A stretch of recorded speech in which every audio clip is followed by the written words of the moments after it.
Chapter 1925. The Black Shadow said suspiciously, "Looking at you, you seem to know Wuxian very well?" "I don't even know what he looks like, how could I know him?" Qin Feiyang shook his head. The Black Shadow said, "So it's like that, I thought you had something to do with him." Qin Feiyang smiled bitterly. In terms of relationship, there was a little bit. Otherwise, why would this Wuxian give him the ancient castle, Changshui, and the 6-word secret art? He even reminded him to comprehend the law of life and death. But he couldn't figure out what kind of relationship there was.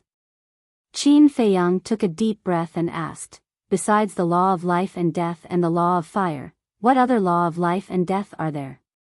"Many.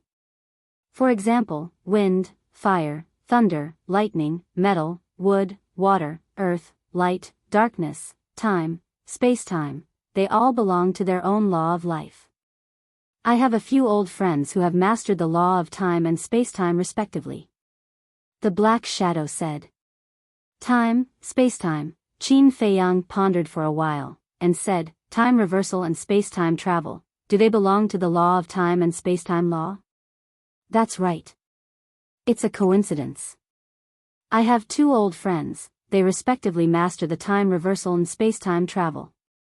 The Black Shadow said. "It can't be?" Qin Feiyang was surprised. Could it be that the old friends that the Black Shadow mentioned were the Blood Blade and Snowflake? It shouldn't be. How could there be such a coincidence? The Black Shadow said, "Their bodies are both divine weapons, one is a blood-red dagger, the other is a snowflake. I wonder how they are doing now." "What?" Qin Feiyang was dumbfounded, and then waved his hand. The shadow of the snowflake and the dagger appeared. Seeing this, the Black Shadow was slightly stunned, and said in surprise, "How do you know what they look like? Have you seen them before?" "Huh." Qin Feiyang raised his head and laughed. "What are you laughing at?" The Black Shadow was suspicious. "It's really a coincidence. Not only have I seen them, but I've also fought with them. And my inner demons also cut their bodies." Qin Feiyang sneered. "What? Impossible. I know their strength the best. With your current strength, let alone shattering their bodies, you can't even get close to them." The black figure said decisively. "Don't overestimate yourself." Qin Feiyang coldly laughed. After which, he continued, "Since the 2 of you are friends, there's even more reason for me not to release you." "Why?" The black figure hurriedly said. "I know exactly what kind of trash they are. As for you, you're jackals of the same lair as them. That means you're not much either." Qin Feiyang snorted. "It's a misunderstanding. Although we're friends, we've always been using each other. Speaking of true feelings, I don't have any at all." The Black Shadow hurriedly explained. "Don't waste your breath. I won't fall for your tricks." After saying that, Qin Feiyang turned around and prepared to leave. "Really? You have to believe me. If you let me out, I'm even willing to help you deal with them." The Black Shadow hurriedly stood in front of Qin Feiyang and roared.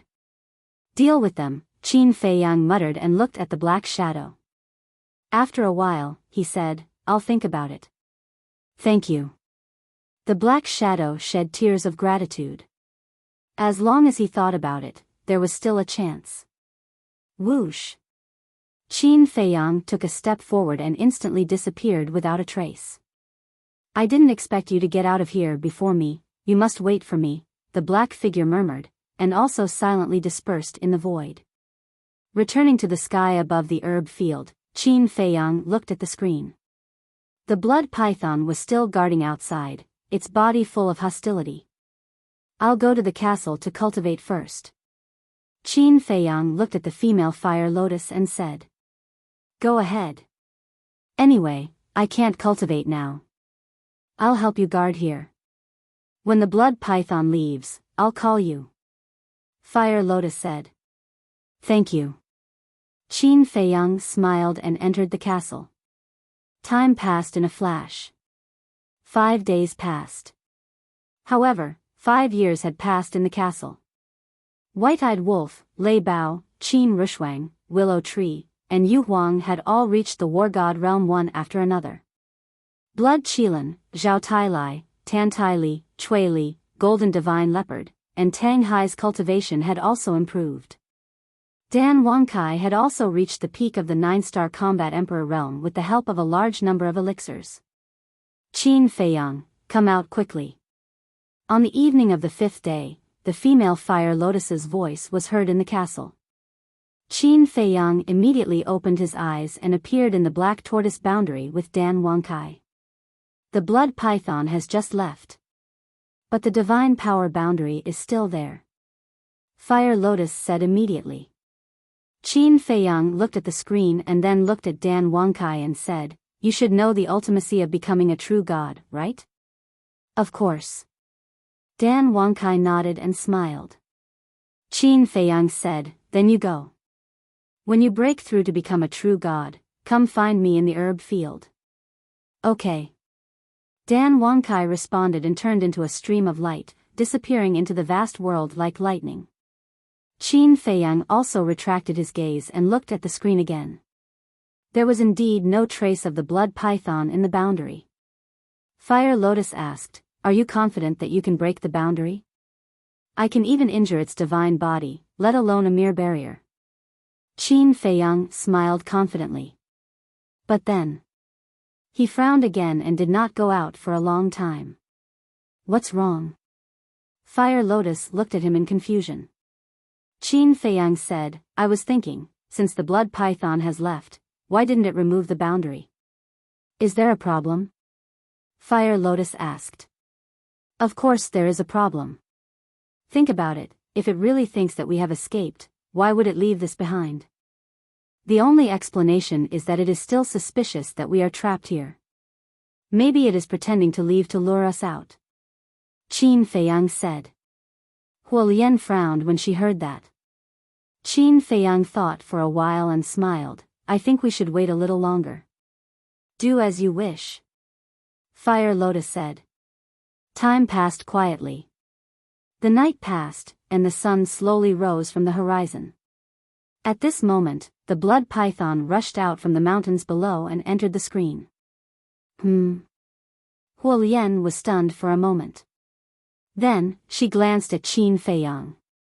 She didn't expect him to guess correctly.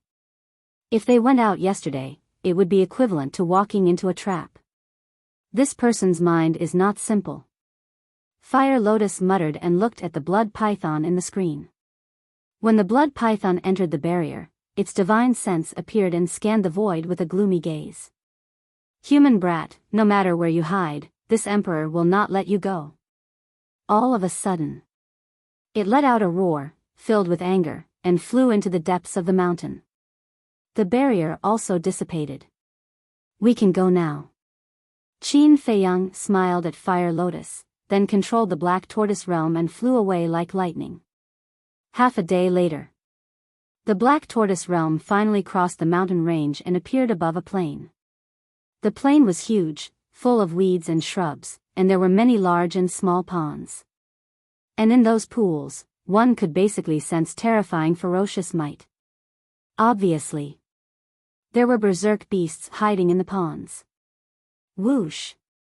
2 figures, one male and one female, suddenly appeared beside one of the ponds. It was Qin Feiyang and Fire Lotus. Fire Lotus looked around and asked, "Next, are you going directly to the Gua family, or?" "No. Let's go somewhere else first and see if we can get soul stones," Qin Feiyang said. "Soul stones?" Fire Lotus was stunned and frowned. "A few days ago, didn't you just swindle 10,000 soul stones?" "It's all used up," Qin Feiyang said. "So fast?"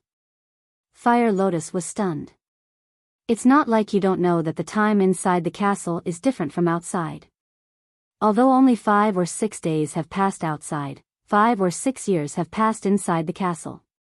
Those 10,000 soul stones have already been refined by us." Qin Feiyang smiled bitterly. Fire Lotus was stunned and shook her head helplessly. "At this rate, no matter how many soul stones there are, it won't be enough for you. Yeah. If only we can get a few soul veins. Qin Feiyang said.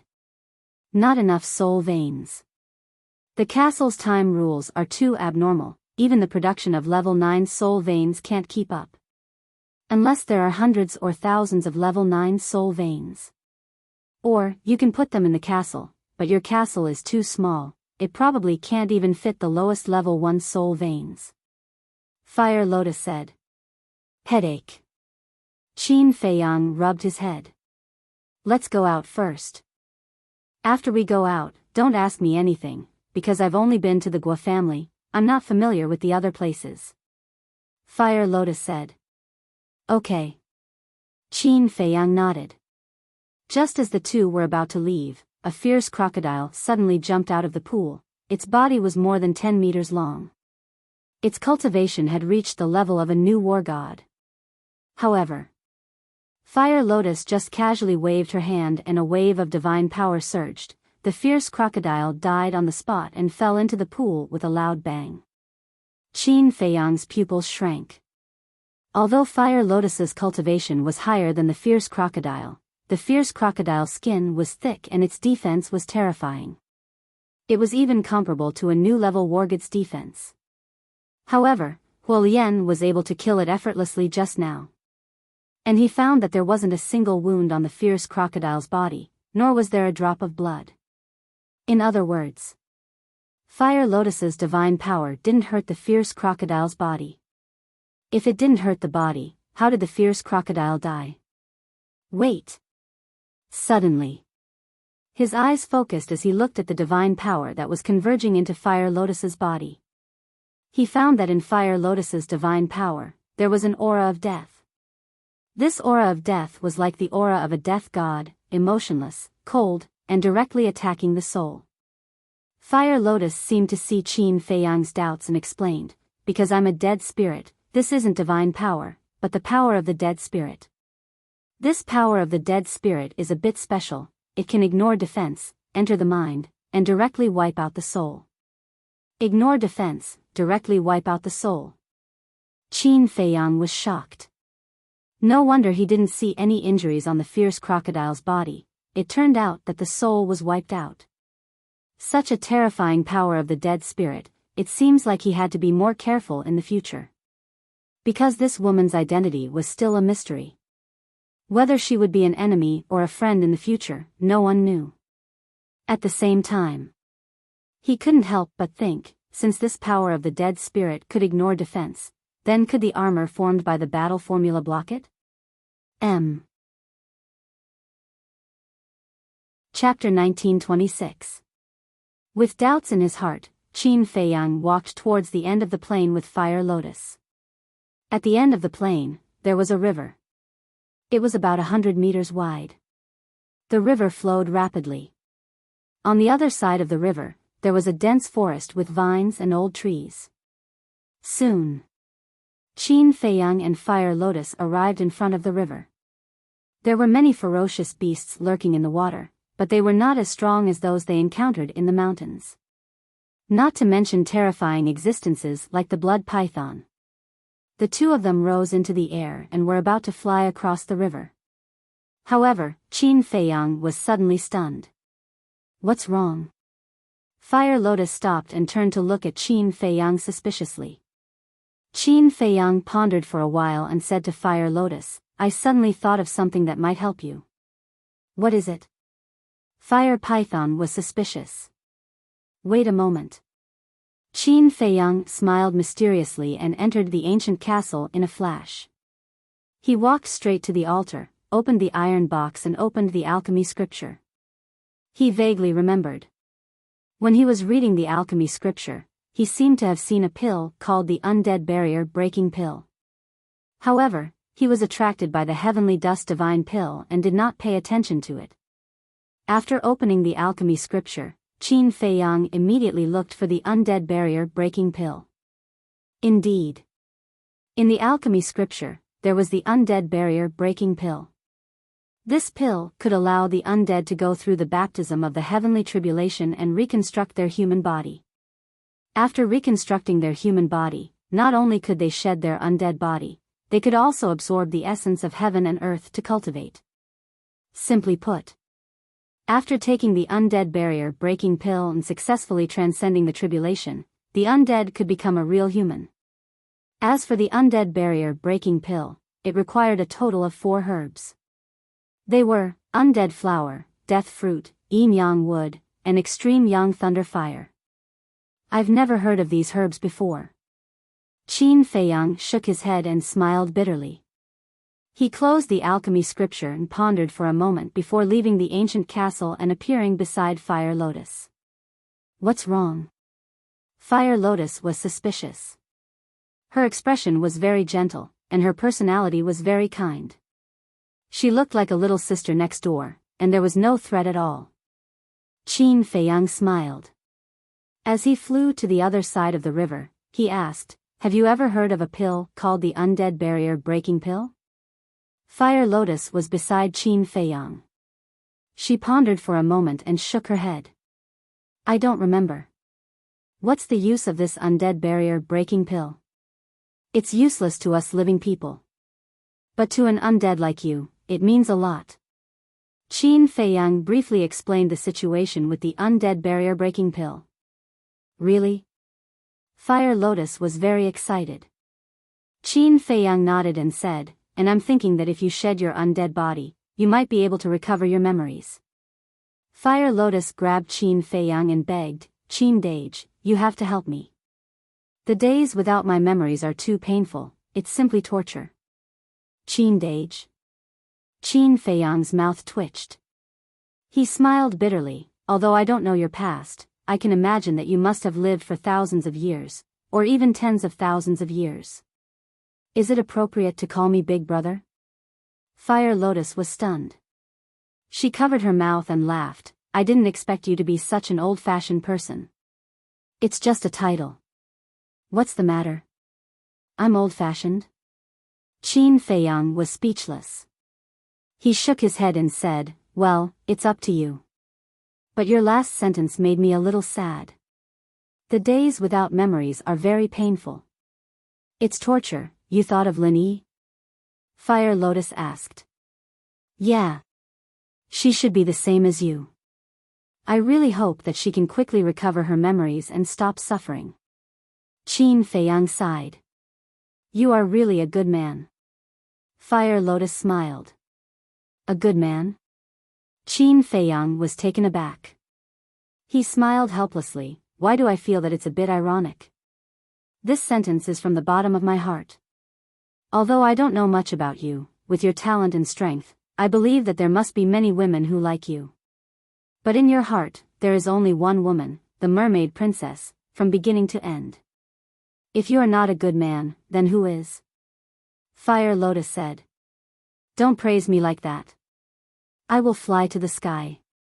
Qin Feiyang touched his nose, a little embarrassed. Fire Lotus joked, "Then fly, because no matter how high you fly, I can drag you down. You are also quite interesting. I really hope that when you recover your memories, we will not become enemies." Qin Feiyang smiled. "That's for sure. We will always be friends." Fire Lotus said. "So sure?" Qin Feiyang was surprised. Fire Lotus was speechless. "You are a person who has just entered the ancient world. What grudges can I have with you?" "That's true. But there is an old saying that the world is unpredictable. I still hope that you and I can remember what we said today." Qin Feiyang smiled. "I will remember." Fire Lotus nodded. Passing through the river, the two of them entered the sky above the forest and looked ahead. The forest covered an area of about tens of thousands of miles. With Qin Feiyang's current low-level war god cultivation, he could clearly see the scenery tens of thousands of miles away. At the end of the forest, which was the edge of the forest, there were villages of various sizes. And in the forest, there were many people hunting. The battlefield of humans and beasts could be seen everywhere. And the beasts in this forest were not very strong. The most powerful one was only a war god. Of course. The humans hunting in the forest were not strong either. Seniors, did you come from the mountain range on the other side of the river? Suddenly, a timid voice sounded from the forest below. There's someone? Qin Feiyang and Fire Lotus glanced at each other and looked down. They saw 3 young people standing below and looking at them curiously. At the same time, there was also a trace of vigilance in their eyes. The 3 of them looked to be in their 20s. They were all covered in blood and their hair was very messy. Obviously, they were also hunting in the forest. You actually didn't notice them? Qin Feiyang muttered. With his cultivation, he could see through the strength of the 3 at a glance. They were only 1-star war gods. A mere 1-star war god could actually hide from his perception? Even Fire Lotus did not notice them. Swish! The 2 of them took a step forward and landed in front of the 3. The 3 of them immediately retreated. The vigilance on their faces was even stronger. Don't be nervous. Qin Feiyang revealed a kind smile. The 3 of them glanced at each other and still did not let down their guard. Qin Feiyang said, "Let me ask you, why didn't I sense you approaching?" It should be because of this. One of the young men took out a jade pendant from the clothes on his chest. So it's like this. Qin Feiyang mumbled. He took a closer look at the jade pendant and could tell that it was made by the soul-sealing stone. However, how could 3 mere war gods have the soul-sealing stone? Qin Feiyang asked secretly, Fire Lotus, is the soul-sealing stone very common in this ancient realm? I'm not sure either. But last time, when I sneaked into the Guo family, I found that many people were wearing the soul-sealing stone. Fire Lotus transmitted her voice. That's right. The soul-sealing stone is not considered a rare thing in the ancient realm. Qin Feiyang smiled bitterly. Thinking back to when he was in the Great Qin and Forgotten Continent, finding a soul-sealing stone was as difficult as ascending to the heavens. But here, it was like carrots and cabbages, everywhere. The young man who took out the jade pendant asked suspiciously again, Seniors, did you come from the other side of the river? Is this very important? Qin Feiyang was suspicious. Yes. The young man nodded. The other 2 young men also waited for Qin Feiyang's answer with a look of anticipation. Yes. We came from the land of the undead. Qin Feiyang said. So, you guys crossed that mountain range? The 3 of them asked in surprise. That's right. Qin Feiyang nodded. Amazing. It said that there are monarch god-level beasts in that mountain range. The 3 of them were extremely shocked. You guys know about it too? Qin Feiyang asked. Of course. We live in a village outside the forest. Although we have never been to that mountain range, we have heard about it from the elders in the village. They said that the mountain range is a forbidden area. And this river here is the dividing line. You must not cross it. 2 lords, to be able to cross the land of the undead, you must be very strong.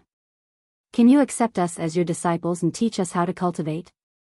The 3 young men looked at Qin Feiyang and Fire Lotus with a pleading look. Disciples? Qin Feiyang and Fire Lotus looked at each other. 2 lords, please accept us. We just want to become stronger. The 3 of them looked at each other and even knelt on the ground and begged. What's going on? Qin Feiyang frowned. They were just strangers who met by chance. They didn't even know what kind of person he and Fire Lotus were, and they wanted to be apprenticed. Fire Lotus walked forward and smiled. Get up first. The 3 of them got up and looked at Fire Lotus with a pitiful look. Fire Lotus's eyes were very gentle. Tell me first, why do you want to become stronger? We want to protect our family in the village. Yes. We don't want to be oppressed by them anymore. The 3 of them clasped their hands and said. Oppress? Who is oppressing you? Qin Feiyang was suspicious. The Guo family. One of the young men said, his eyes full of hatred. The Guo family? Qin Feiyang was stunned and frowned. The Guo family you're talking about, is the patriarch called Guozixiong? Yes. The three of them nodded. Qin Feiyang and Fire Lotus looked at each other. Fire Lotus said telepathically, it seems that the Guo family is not a kind person. Qin Feiyang's eyes flashed and looked at the three young men calmly. How does the Guo family oppress you? The Guo family is very domineering. Hundreds of villages of various sizes within a few 100,000 miles are all controlled by them. Usually, not only do they beat, scold, and bully us, but they also ask us to hand over 50 soul stones to them every year. You two lords must know how precious soul stones are. On the market, they are basically priceless. Villages like ours can only barely gather 50 pieces after working hard for a whole year. Sometimes, when we're unlucky and can't find anything valuable, we can't even gather that many. The three young men were talking at the same time, and all of them had an angry look on their faces. Literature Museum. Chapter 1927. There's such a thing? Qin Feiyang raised his eyebrows. If the three of them weren't lying, then the Guo family was indeed too much. Sir, we can guarantee with our lives that every word is true. Seeing that Qin Feiyang was a little doubtful, the three young men patted their chests and swore. Then what if your villages can't gather 50 soul stones? Qin Feiyang asked. Pay with your life. Kill one person for every soul stone missing. Over the years, more than 20 people in our village have been mercilessly killed by them. The eyes of the three were filled with resentment. Pay with your life. Hearing this, Qin Feiyang was furious. How could they do such an inhumane thing? How pitiful. Fire Lotus sighed. Sir, please take us in. We really don't want to be bullied by the Guo family anymore. The three young men begged bitterly. You're so anxious. Have you never thought that we're bad people? Or are we from the Guo family? Qin Feiyang said. The Guo family, the three of them looked at the two of them with fear in their eyes. Don't be so nervous. I do have some connections with the Guo family, but I'm not from the Guo family. Qin Feiyang smiled. You have connections with the Guo family? The three of them trembled and immediately turned around to flee. Because in their view, having connections with the Guo family meant that they were related. What three reckless brats. At least before they become apprentices, they should find out the other party's identity. Qin Feiyang shook his head and laughed. Although they are reckless, it also shows how desperate they are. Otherwise, they wouldn't be so desperate. And when they heard that you have connections with the Guo family, they immediately ran away. It shows how scared they are of the Grand Preceptor. Fire Lotus said. It doesn't make sense. Our ancestor is such a kind person. How could he be friends with the Guo family? Not to mention leaving behind a marriage contract. Qin Feiyang frowned. I think there's something fishy about this. We need to investigate. Fire Lotus said. It's not just an investigation, it's a thorough investigation. A cold light flashed in Qin Feiyang's eyes. If the Guo family was really such a person, then the possibility of the marriage contract being forged could not be ruled out. If the marriage contract was forged, then don't blame him for being impolite. But, regardless of whether the marriage contract was real or fake, Guozixiong definitely knew the ancestor. Let's go. Let's catch up to them and find out more information. Qin Feiyang said. Fire Lotus nodded. The two of them were both low-level war gods. His speed was much faster than the three youths. In just a few breaths' time, he had caught up with them. Sir, we were wrong. Please don't kill us. Their faces turned pale as they knelt on the ground and begged in despair. Get up. We are all men, how can we kneel to anyone? Qin Feiyang raised his eyebrows and shouted. The three of them trembled and hurriedly crawled to their feet. They stood together, cowering in fear. Qin Feiyang asked, Do you know about the Gao family? Yes. They rule over another area with a few hundred villages. And just like the Guo family, they ask the villages to hand over 50 soul stones every year. The three of them hurriedly said. Qin Feiyang said, I'll say it again. Although I have a relationship with the Guo family, I'm not a member of the Guo family. I won't hurt you. But the three of them did not believe him. Qin Feiyang shook his head helplessly and asked, Then do you know about the war between the Guo family and the Gao family? We've heard about it. The three of them said. I want to know the details. Qin Feiyang said. We don't know the details either. We only heard people talking about it occasionally. The three of them were extremely anxious. Qin Feiyang said, Then tell me what you know. Yes, yes, yes. The Gao family and the Guo family have always been enemies. And whether it's the Guo family or the Gao family, they both want to invade each other's territory and expand their power. But because their overall strength is about the same, although there has been friction over the years, they haven't really shed all pretense of cordiality. And basically, it's just the friction between the younger generation. The older generation has never interfered. But half a year ago, it said that the Guo family's patriarch, Guo Zixiong, suddenly led a group of gods of war and attacked the Gao family. The Gao family was caught off guard and suffered a great loss. They even lost a god of war. Naturally, the Gao family couldn't let this matter go.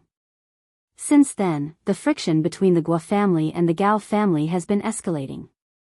After the constant fighting in the past half a year, both sides have lost a lot of clansmen. This is what we know. If you want to know more, you can ask the Gao family and the Guo family. After saying that, the three of them looked at Qin Feiyang anxiously. Qin Feiyang asked, Then why did they attack the land of the undead? The land of the undead? We really don't know about this. The three of them said. Qin Feiyang said, Give me the coordinates of the Gao family and give me a few altars. We have the coordinates. But we don't have the altars. Because a teleportation altar costs 1,000 god crystals. We can't afford it. The three of them said bitterly. Is 1,000 god crystals a lot? Qin Feiyang was doubtful. This, the three of them didn't know how to answer. Qin Feiyang looked at the three of them and waved his hand. All right. Just give me the coordinates. The Gao family's land is in the southwest. After giving the coordinates to Qin Feiyang, the three of them ran into the forest and disappeared. Qin Feiyang looked at Fire Lotus and asked again, Is 1,000 god crystals really a lot? I don't know. Fire Lotus shook her head. Qin Feiyang shook his head and smiled bitterly. He had just come to the ancient world, so he didn't know what 1,000 god crystals was. Looks like I have to inquire about the situation of the ancient world in detail. Qin Feiyang exhaled and brought Fire Lotus with him. They kept teleporting and soon left the forest. One by one, the villages came into sight. The big villages had thousands of families. The smallest village had more than 1,000 families. As for cultivation, the strongest was only a 5 or 6-star war emperor. However, compared to the Great Qin and the Forgotten Continent, the strength of these villages was not simple.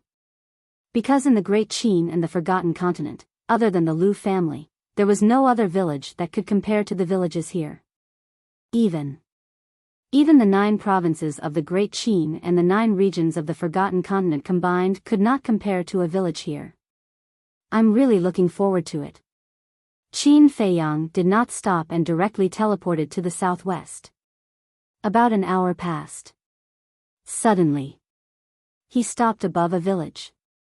This village had more than 10,000 families. Moreover, he sensed the aura of a false god in the village. Obviously, this village was overseen by a false god. Where did you come from? Following a hoarse shout, a white-haired old man flew into the sky. Qin Feiyang sized up the white-haired old man. This old man was the false god that he had sensed. At the same time, the white-haired old man was also sizing up Qin Feiyang and Fire Lotus. Suddenly, His pupils suddenly shrank, and he hurriedly bowed and said, "Greetings, lords."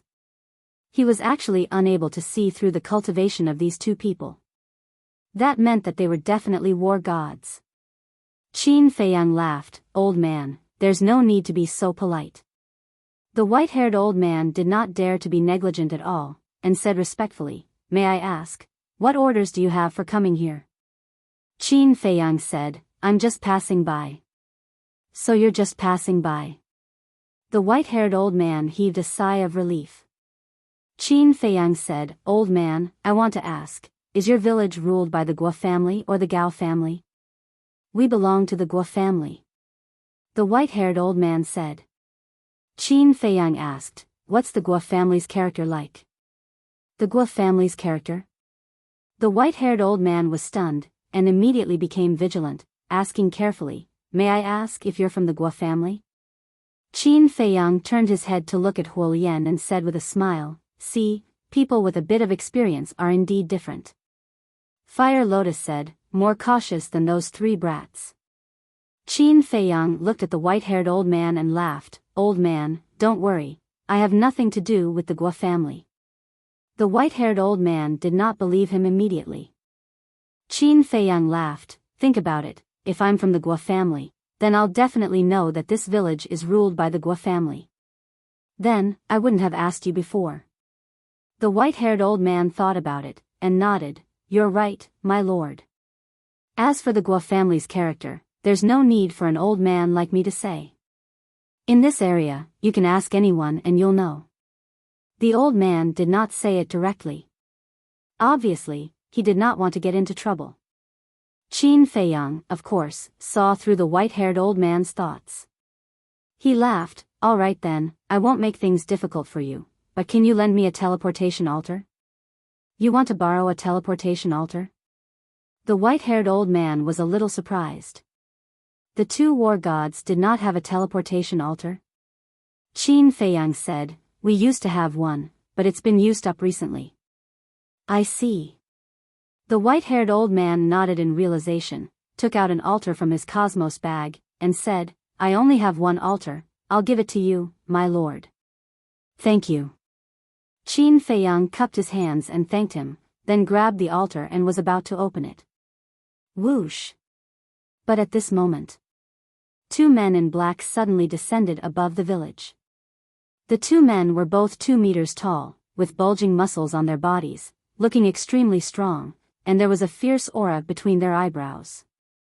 And their cultivation was at the false god realm. Looking at the two men, the white-haired old man's expression changed.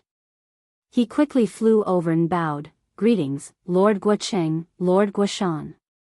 "Guocheng, Guoshan? Are they from the Guo family?" Qin Feiyang was suspicious. "Yes." Guocheng and Huo Lian raised their noses and nodded in an overbearing manner. When they raised their heads to look at Qin Feiyang and Huo Lian, their pupils immediately shrank. Guocheng asked, "Qi Yuan, who are they?" The white-haired old man's expression changed slightly, and he said with a flattering smile, "They're just asking for directions." As he spoke, he gave Qin Feiyang and Guoshan a look, indicating that they should leave quickly. But Qin Feiyang did not move. Instead, he put away the teleportation altar, crossed his arms in front of his chest, and watched curiously like a bystander. Fire Lotus was even more indifferent.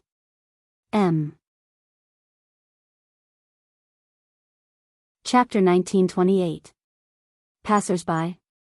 Guocheng and Fire Lotus looked at Qin Feiyang and Fire Lotus suspiciously for a while before retracting their gaze. Guocheng looked at the white-haired old man and said, "Qi Yuan, you know why we're here, right?" I know, I've already prepared it." Qi Yuan smiled flatteringly, took out a Qiankuan bag from his bosom, and respectfully handed it to Guocheng. Guocheng grabbed the Qiankuan bag, lowered his head to check, and nodded with a smile, "Not bad, exactly 50 soul stones." The white-haired old man smiled flatteringly, "In front of the two lords, how would I dare to lie?" "Soul stones," Qin Feiyang murmured, and sent a sound transmission. "It seems that they are really from the Guo family." "Since they are from the Guo family, why don't they know you?" Fire Lotus was puzzled.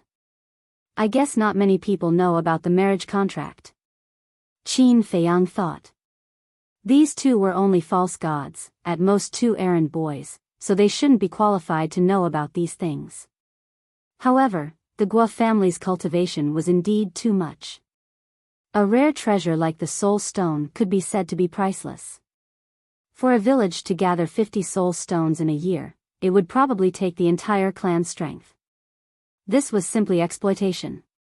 At the same time, Guo Qing threw the Qinquan bag to Guo Shan, looked at the white-haired old man with contempt, and said, I don't think you have the guts, but from next year onwards, the soul stones will be doubled.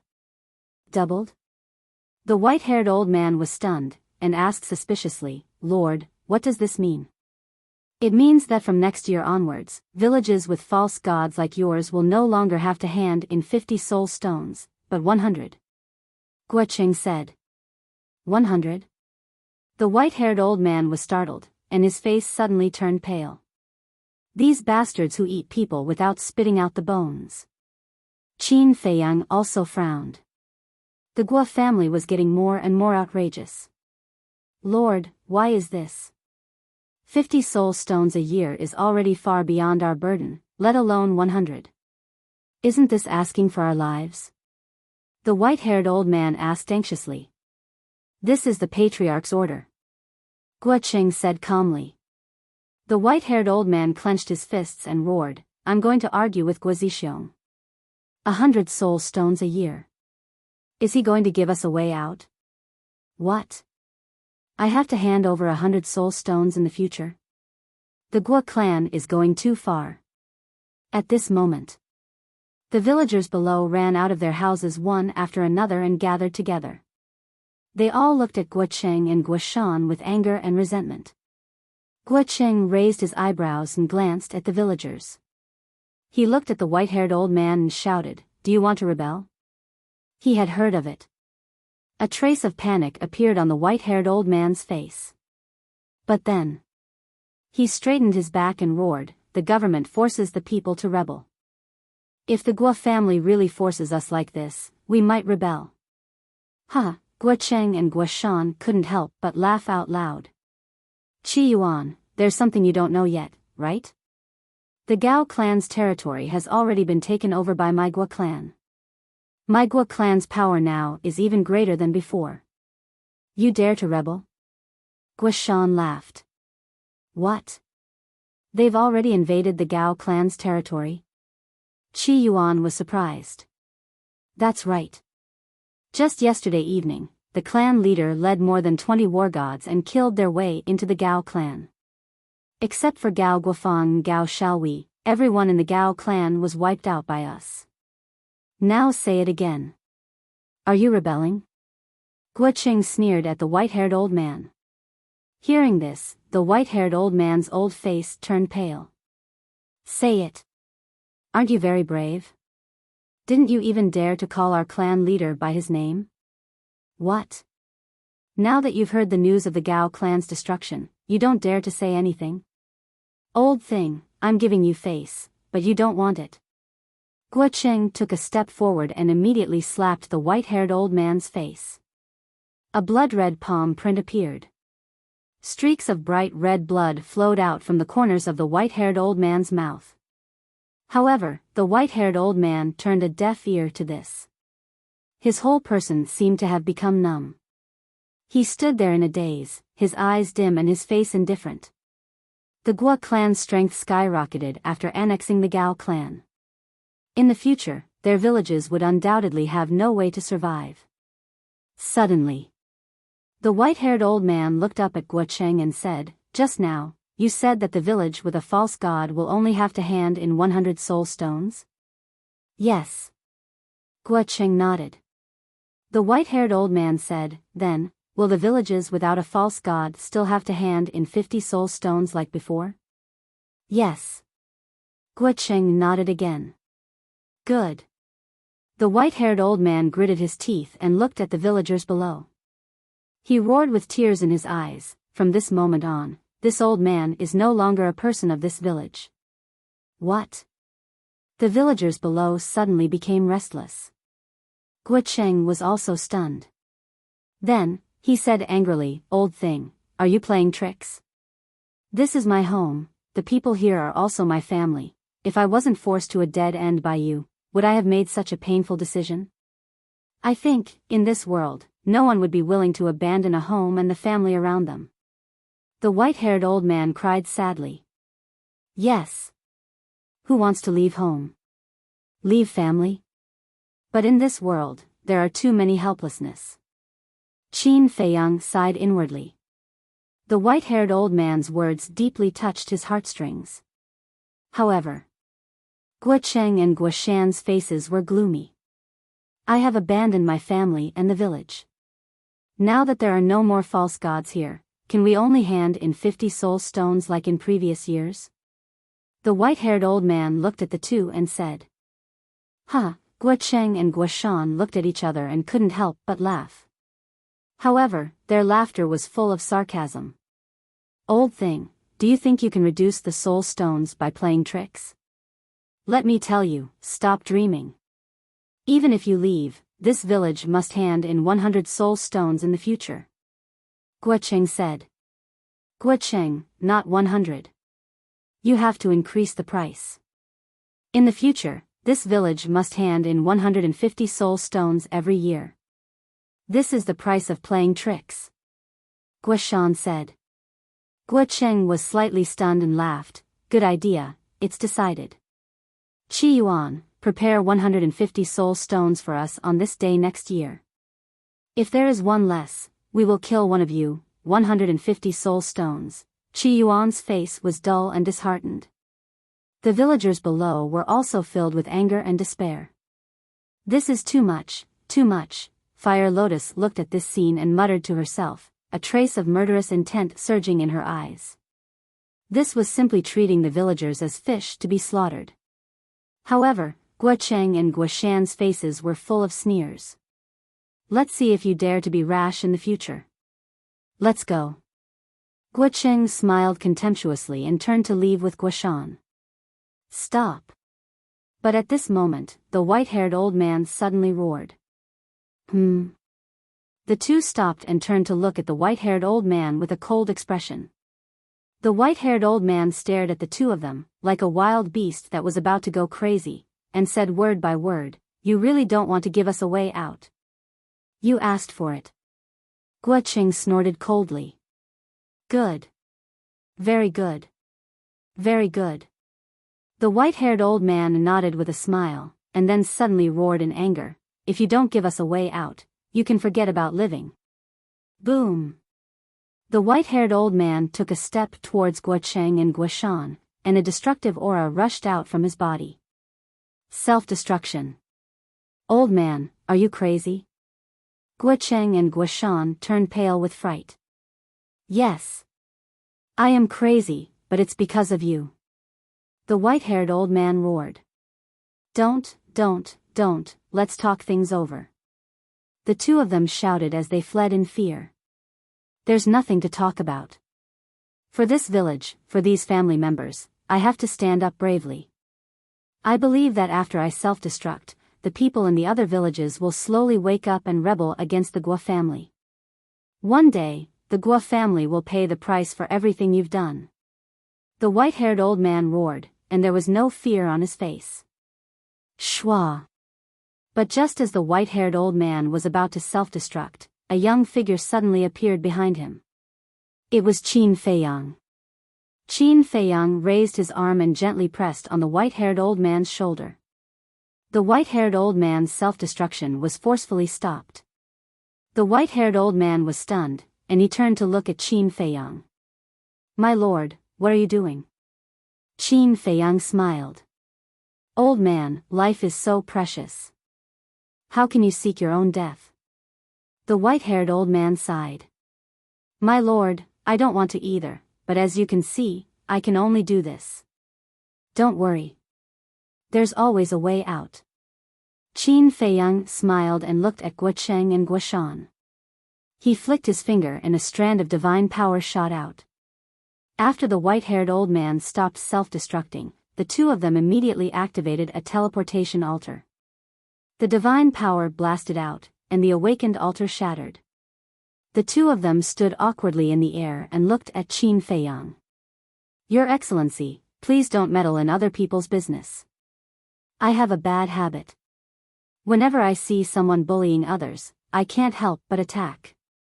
Moreover, I owe Qi Yuan a favor. I can't just sit by and watch. Qin Feiyang smiled. Oh. The two of them were suspicious. How could Qi Yuan be related to a war god? However, Qi Yuan himself was also suspicious. Why didn't he know that this young man owed him a favor? Qin Feiyang looked at the two of them and smiled. Before you came, Qi Yuan gave me a teleportation altar. What? Giving you a teleportation altar is considered a favor? The two of them were stunned. Although a teleportation altar is nothing, it's still a favor. A drop of water should be repaid with a gushing spring. Qin Feiyang said. My lord, you, Qi Yuan looked at Qin Feiyang in a daze. He didn't know what to say. Leave this to me. Qin Feiyang smiled at Qi Yuan. Is this okay? They're from the Guo family. The Guo family not only has dozens of war gods, but their patriarch, Guo Zixiong, is also a great success war god. Moreover, the old patriarch of the Guo family is even stronger. He's a perfect war god. The white-haired old man said worriedly. Literature Center. Chapter 1929. After the white-haired elder finished speaking, before Qin Feiyang could say anything, Guo Cheng and Qi Yuan sneered. Qi Yuan is right. Not only does our Guo family have dozens of war gods, but we also have a perfected war god. You better think carefully about what you should and shouldn't care about.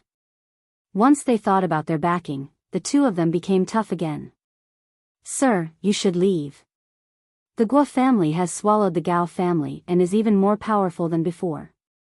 Don't get yourself into trouble. Qi Yuan advised earnestly. If I leave now, what will you do? Continue to self-destruct? And the villagers below, if you really self-destruct and die together with these two, Guo Zixiong will not let them go. By then, the fate of your clansmen will be even more miserable. Qin Feiyang said.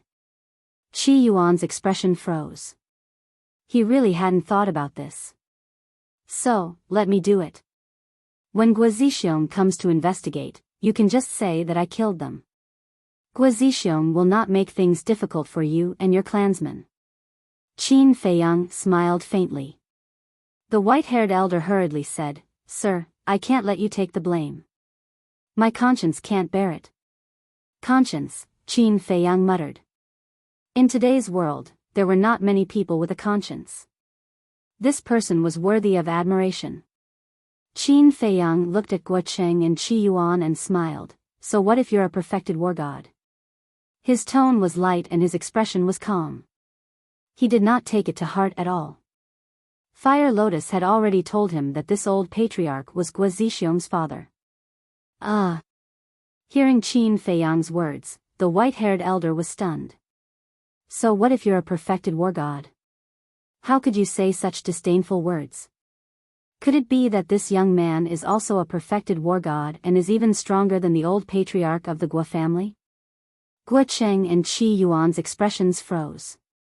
It seemed that they had encountered a tough opponent this time. The two of them scanned their surroundings, looking for a way out. Stop looking, you have no way out. Fire Lotus took a step forward and appeared behind the two of them.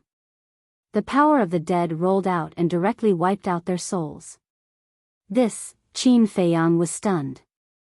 He looked at Fire Lotus helplessly and said, Oh my god, why are you in such a hurry to kill them? Didn't you want to kill them? I'm just doing it on your behalf. Fire Lotus looked at Qin Feiyang suspiciously. Of course I have to kill them, but I want to read their memories first to see what kind of person Guo Zixiong is.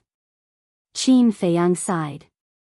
Fire Lotus was stunned and said unhappily, Why didn't you say so earlier? All right, it's my fault. Qin Feiyang smiled helplessly. He glanced at the two fallen Guocheng and said, however, these two probably don't know much.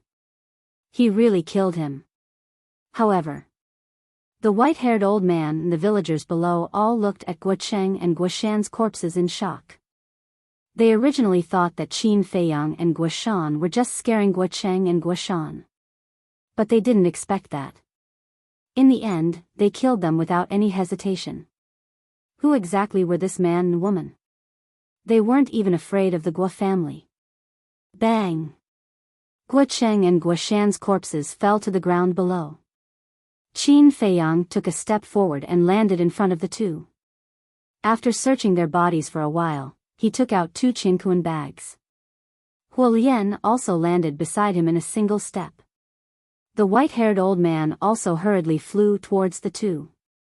Qin Feiyang checked the two Qinkuan bags and looked at Fire Lotus with a smile. Not bad. There should be more than 10,000 soul stones in Guoshan's Qinkuan bag. I didn't expect this either. There are more than 500 villages under the Guo family's rule. One village has 50 soul stones. More than 500 villages have more than 20,000 soul stones. And here, there are only more than 10,000 soul stones. This means that they haven't finished collecting them. The white-haired old man said. Every year, they can reap more than 20,000 soul stones without any effort. The Guo family is indeed the embodiment of the law of the jungle.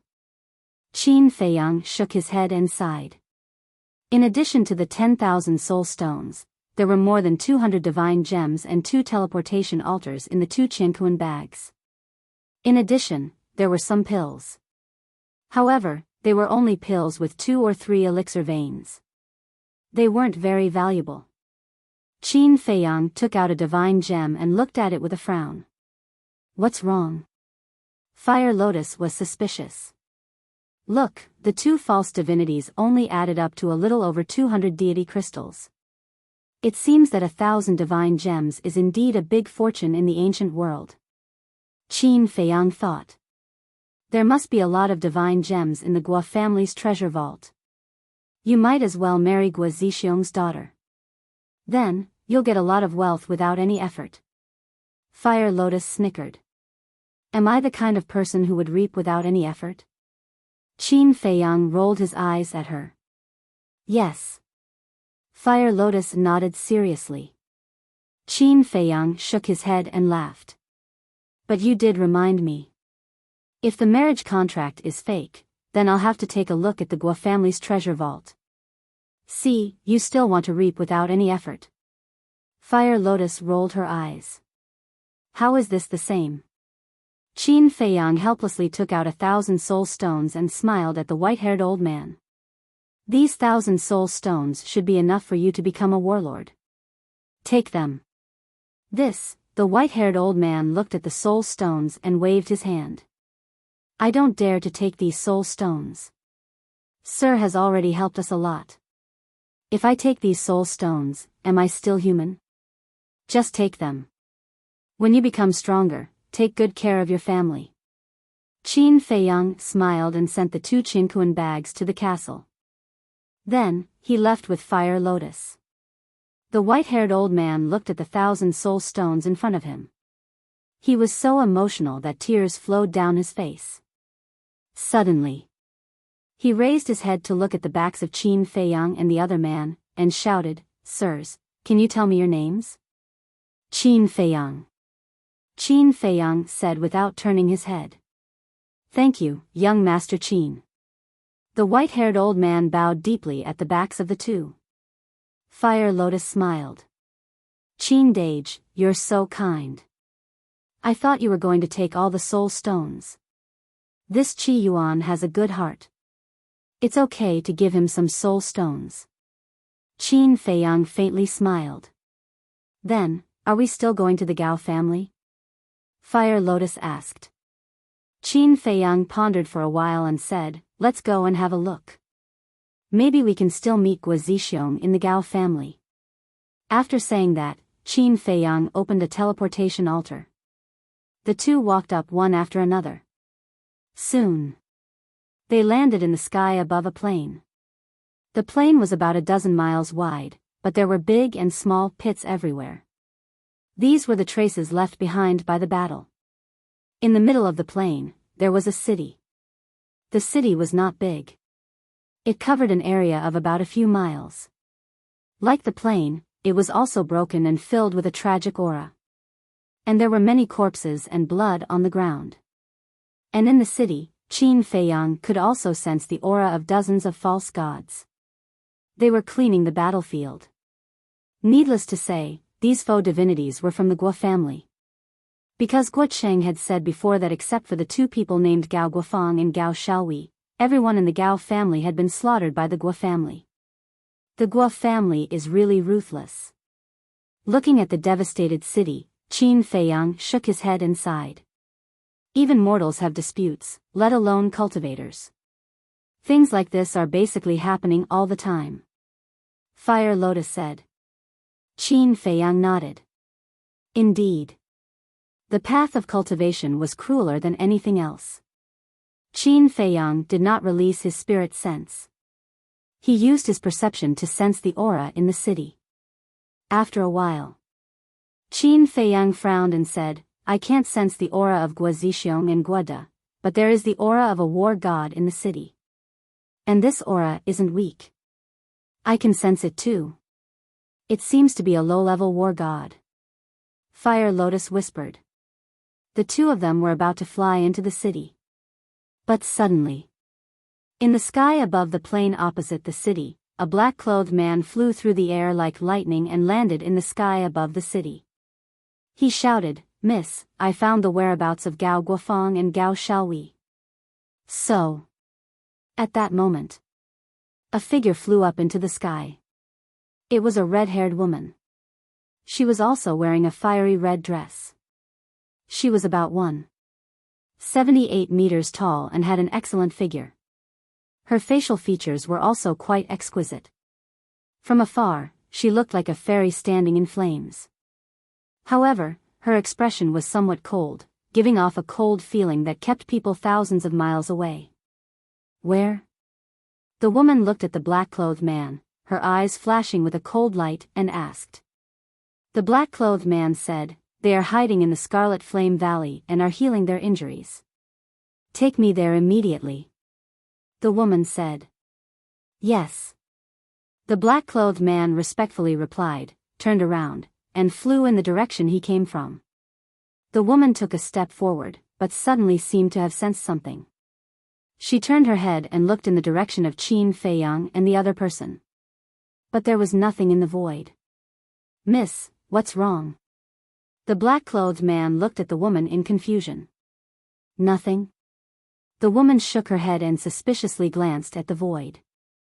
Then, she turned around and followed the black-clothed man. In the void. Fire Lotus looked at the woman's back, then turned her head to Qin Feiyang and asked suspiciously, Why did you use the invisibility technique? Qin Feiyang said, I'm thinking that woman might be Guozixiong's daughter. Guozixiong's daughter? Fire Lotus was a bit surprised. Qin Feiyang asked doubtfully, Didn't you go to the Guo family? Why don't you know what she looks like? I did go to the Guo family, but I didn't see Guozixiong's daughter. If that woman is really Guozixiong's daughter, then you're really lucky. Fire Lotus mocked. Lucky? Qin Feiyang was stunned. What did she mean? Think about it. His daughter is so young, but she broke through to the low-level war god realm. It shows how terrifying her talent is. Facing such a beautiful girl, even if the marriage contract was forged by the Guo family, I'll still marry her. Fire Lotus covered her mouth and laughed. A row of black lines appeared on Qin Feiyang's forehead as he speechlessly said, Then go ahead and marry her. I absolutely won't stop you. Then I'm curious. If you don't plan to marry her, then why are you avoiding her? Fire Lotus said. I just want to see if she's really Guozixiong's daughter or not.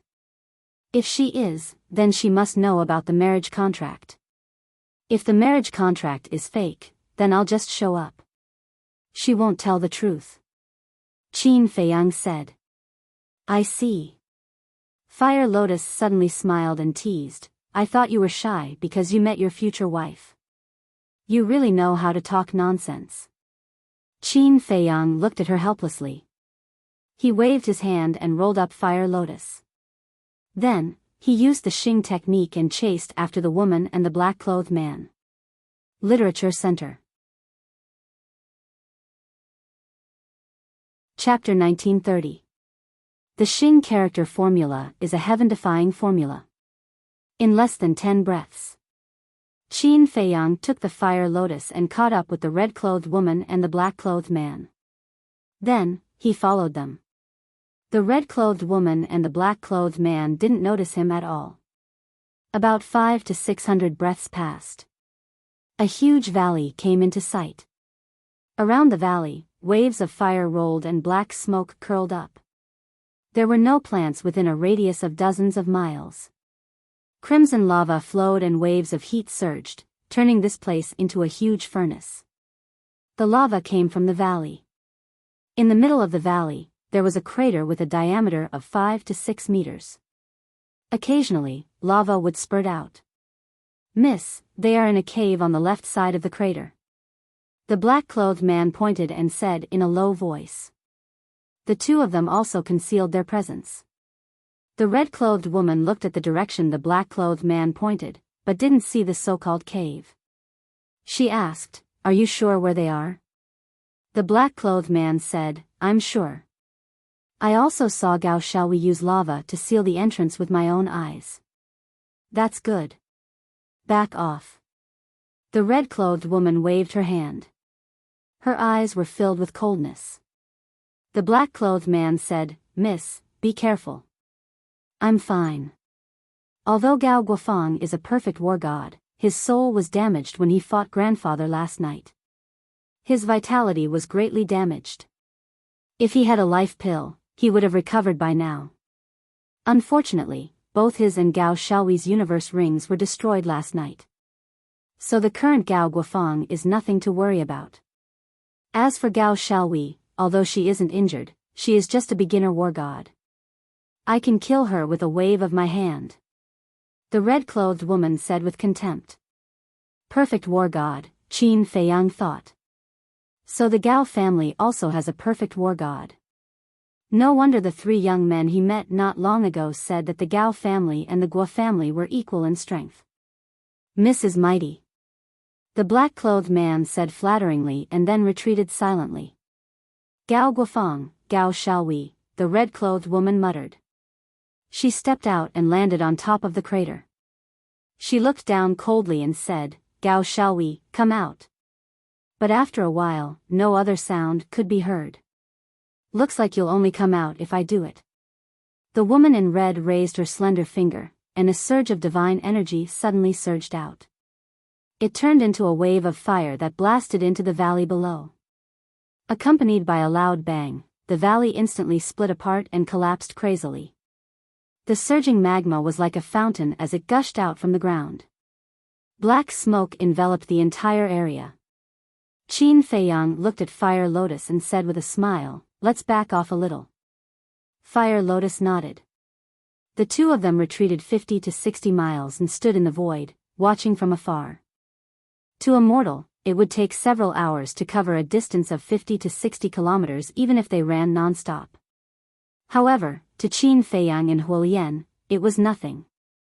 They could teleport away. Furthermore, with their current eyesight, they could see everything clearly even from tens of thousands of miles away. Just as the two of them retreated, two figures suddenly rushed out of the black smoke. It was an old man and a young woman. Although the old man was old, he had a ruddy complexion and white hair, and his body was quite strong. And the young woman was about the same as the woman in red.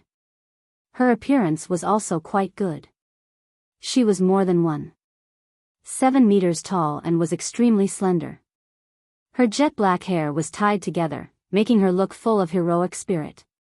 Her skin was also very soft.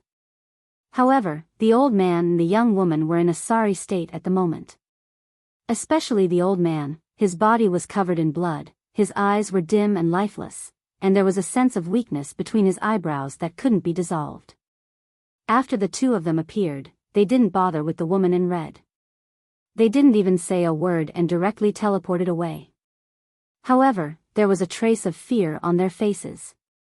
Gao Guofeng, you're a perfect war god. Facing a junior like me, you actually ran away without fighting. Aren't you afraid of being laughed at? The woman in red said mockingly. She took a step forward and her speed instantly increased by several times. In the blink of an eye, she appeared in front of Gao Guofeng and Gao Guofeng. The two of them braked and stopped in the void. Gao Xiaowei immediately glared at the woman in red and shouted, "Guosweki, don't go too far." "Guosweki," Qin Feiyang mumbled. So that was the name of the woman in red. Guosweki looked at Gao Xiaowei expressionlessly and then shifted her gaze to Gao Guofeng. After observing carefully for a while, she said, "As I expected, your divine soul hasn't been repaired. Even if it hasn't been repaired, it's not something that a little kid like you can block." Gao Guofeng shouted furiously, and there was a hint of anger in his tone. His divine power was like a tide that carried a terrifying aura as it rushed toward Guosweki. Guosweki's eyes flickered. She seemed to be hesitating whether to fight head-on. Suddenly, a cold light flashed across her eyes. She raised her hand and a flame-like divine power appeared. It roared in the sky and collided with Gao Guofeng's divine power. Boom! A loud explosion that shook the sky suddenly exploded. A wave of destructive energy surged out in all directions. The land within a radius of tens of thousands of miles was razed to the ground. Dust and smoke covered the sky. Qin Feiyang also went to the Black Tortoise world with the Fire Lotus. This was because once they were affected by the fluctuations of battle, the concealment technique would disappear. However, it was different in the Black Tortoise world. No matter how Guosweki and the other two fought, even if they self-destructed, it wouldn't affect them. Outside, when the dust settled, Guosweki was pushed back dozens of miles. Her face was pale and there was a trace of blood at the corner of her mouth. The skin on her arm was also cracked. Blood dripped down from her fingertips. However, Guosweki ignored this injury and stared at Gao Guofeng, who was standing in the void opposite her. Gao Guofeng stood firmly in the void and didn't even move a step. He didn't look any different from when he first appeared. The aura exuding from his body was extremely terrifying. How is this possible? Last night, I saw with my own eyes that his divine soul was damaged and he could only use the strength of a beginner god of war. But now, he actually pushed me back. Could it be, his divine soul has been repaired? Guosweki muttered to herself and looked at Gao Guofeng with a face full of shock. Gao Xiaowei glanced at Guosweki and ran to Gao Guofeng's side and asked, "Grandpa, are you okay?" Gao Guofeng waved his hand and said with a hoarse smile, "Don't worry, Grandpa is fine." Guosweki raised her eyebrows and said, "Your Qian Kuan ring was destroyed and you didn't have the life elixir. How could you repair your divine soul so quickly? Little girl, you are still too young. Although the Qian Kuan ring was destroyed, the life elixir is such an important elixir. I will definitely store it elsewhere." Gao Guofeng sneered. Damn it. Guosweki cursed in her heart. If Gao Guofeng's divine soul hadn't been repaired, she wouldn't be afraid at all. However, once Gao Guofeng's divine soul was repaired, it would be easy for him to kill her with his cultivation as a perfect god of war. Immediately, she had the thought of retreating. Wait. But suddenly, she looked Gao Guofeng up and down again. Something was wrong. If Gao Guofeng's divine soul had really been repaired, why did he take Gao Xiaowei and run away? Logically speaking, if Gao Guofeng's divine soul had been repaired, given the deep hatred between the two families, he should immediately take the initiative to kill her. Or take her captive and use her as a bargaining chip to threaten the Guo family. But now, although Gao Guofeng was overbearing, he still had the intention to take the initiative to attack. Suddenly, Guosweki showed a look of realization. Her red lips curled up slightly as she wiped the blood on her hands and said with a smile, "You are indeed an old fox." I almost fell for your trick. Hearing this, a look of panic flashed across Gao Guofeng's face. Obviously, his divine soul hadn't been repaired. However, on the surface, his expression didn't change. He put his hands behind his back and pretended to be calm as he looked at Guosweki and asked, "What do you mean? If your divine soul has been repaired, why are you still standing there and not doing anything? If I am not wrong, your situation is worse than mine in the confrontation just now. Stop pretending. Your divine soul hasn't been repaired at all." Guosweki sneered. The Black Tortoise World. Looking at Guosweki and Gao Guofeng, Qin Feiyang said with a smile, "The people in this ancient world are indeed not simple characters." Fire Lotus was stunned. She pursed her lips and said with a smile, "Qin Dage isn't afraid, is he?" Afraid? Qin Feiyang smiled. In terms of scheming, he really wasn't afraid of anyone. Outside. Hearing Guosweki's words, Gao Guofeng's expression still didn't change. His aura became more and more terrifying. He had to continue pretending. Because only by scaring away Guosweki could he and his granddaughter Gao Xiaohui live. However, his weak body didn't allow it. Puff! The blood that had been held in his throat suddenly spurted out. His face instantly became pale. His body kept shaking. Even standing seemed to be very difficult. Gao Xiaohui's expression changed. She quickly stretched out her hands and grabbed Gao Guofeng's arm. "Finally, you can't pretend anymore." Guosweki's face was full of ridicule. Gao Guofeng smiled bitterly and turned to look at Gao Xiaohui. He said with a face full of guilt, "Xiaohui, I'm sorry. Grandpa is too useless. I can't even protect you." "Grandpa, don't say that. I'm the useless one." Gao Xiaohui shook her head and tears flowed down. "The Gao family only has today's achievements and status because of our ancestors' hard work. But I didn't expect that it would all be destroyed by my hands overnight. Xiaohui, Grandpa is the sinner of the Gao family." Gao Guofeng cried out in grief. "Grandpa, cheer up. You still have me." Gao Xiaohui cried out. Then she turned around and protected Gao Guofeng behind her. She said without turning her head, "Grandpa, I will protect you." Looking at his granddaughter in front of him, Gao Guofeng undoubtedly blamed himself. He actually needed his granddaughter to protect him? He was a perfect war god. Where was his face? Gao Guofeng pushed Gao Xiaohui away and roared, "Xiaohui, you are our Gao family's only hope now. You can't die here. Grandpa will hold her back. Run and find your brother. Ask him to avenge us. No one can escape." Guosweki smiled coldly. Chapter 1931. Accompanied by a loud clanging sound, a world-destroying sharpness appeared in front of him. Following that, a thin red sword appeared in Guosweki's hand. The thin sword looked like it was made of magma. The fire dragon was engraved on the sword hilt. The fire dragon divine sword. Looking at the thin sword, Gao Guofeng's face changed. He shouted anxiously, "Xiaohui, don't hesitate. Hurry. I can't leave you behind, grandfather." Gao Xiaohui shook her head. Looking at Gao Guofeng and Guosweki, there was a trace of fear for the fire dragon divine sword, but more than that, there was a reluctance to leave Gao Guofeng. Clang! The fire dragon divine sword in Guosweki's hand had awakened. The aura was shocking, like a tide, covering the sky and shattering the earth. High-grade divine weapon. Black Tortoise World. Qin Feiyang's eyes lit up. Even the Guo family's patriarch, Guo Zixiong, only has a middle-grade divine weapon, but this girl has a high-grade divine weapon. Looks like Guosweki's status in the Guo family isn't low. Qin Dage, if you really become the Guo family's son-in-law, your future will be limitless. Fire Lotus said with a smile. Qin Feiyang heard this and felt helpless. Outside. Facing Gao Xiaohui's stubbornness, Gao Guofeng was both touched and anxious.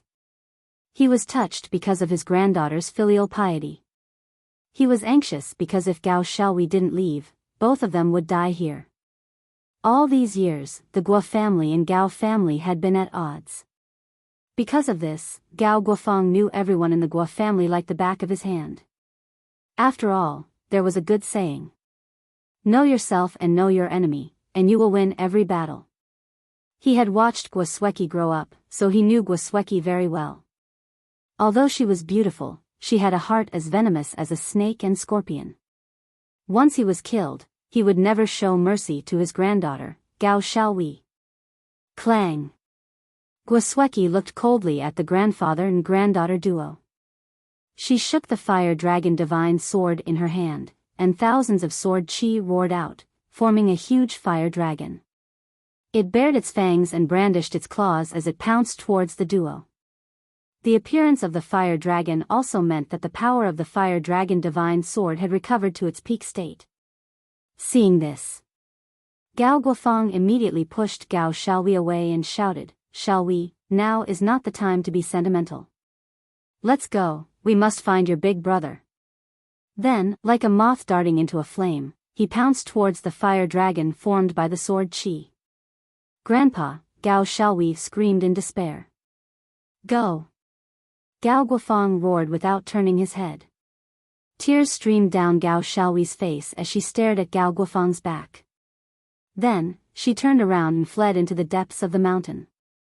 Guo Sueki saw it all, but she didn't care about Gao Xiaohui.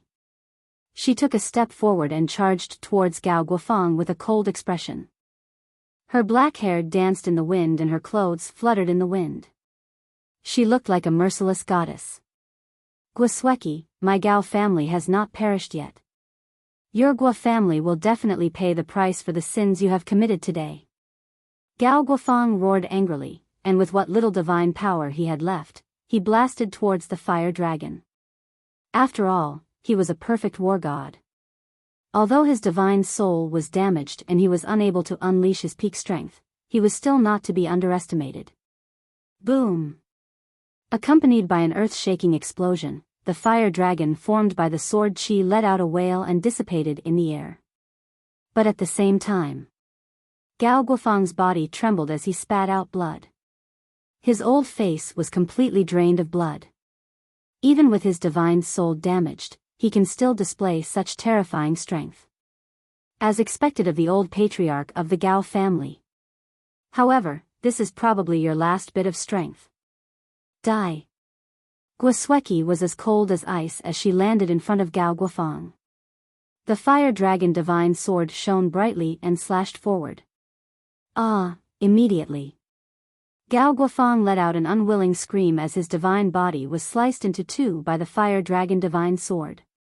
Grandfather, hearing Gao Guofeng scream, Gao Xiaohui turned around and saw this scene. She was instantly enraged. However, she did not stop and continued to escape with all her might. Strange, black tortoise world. Fire Lotus looked at Gao Guofeng's corpse with a hint of suspicion in her eyes. What strange? Qin Feiyang turned around and looked at her suspiciously.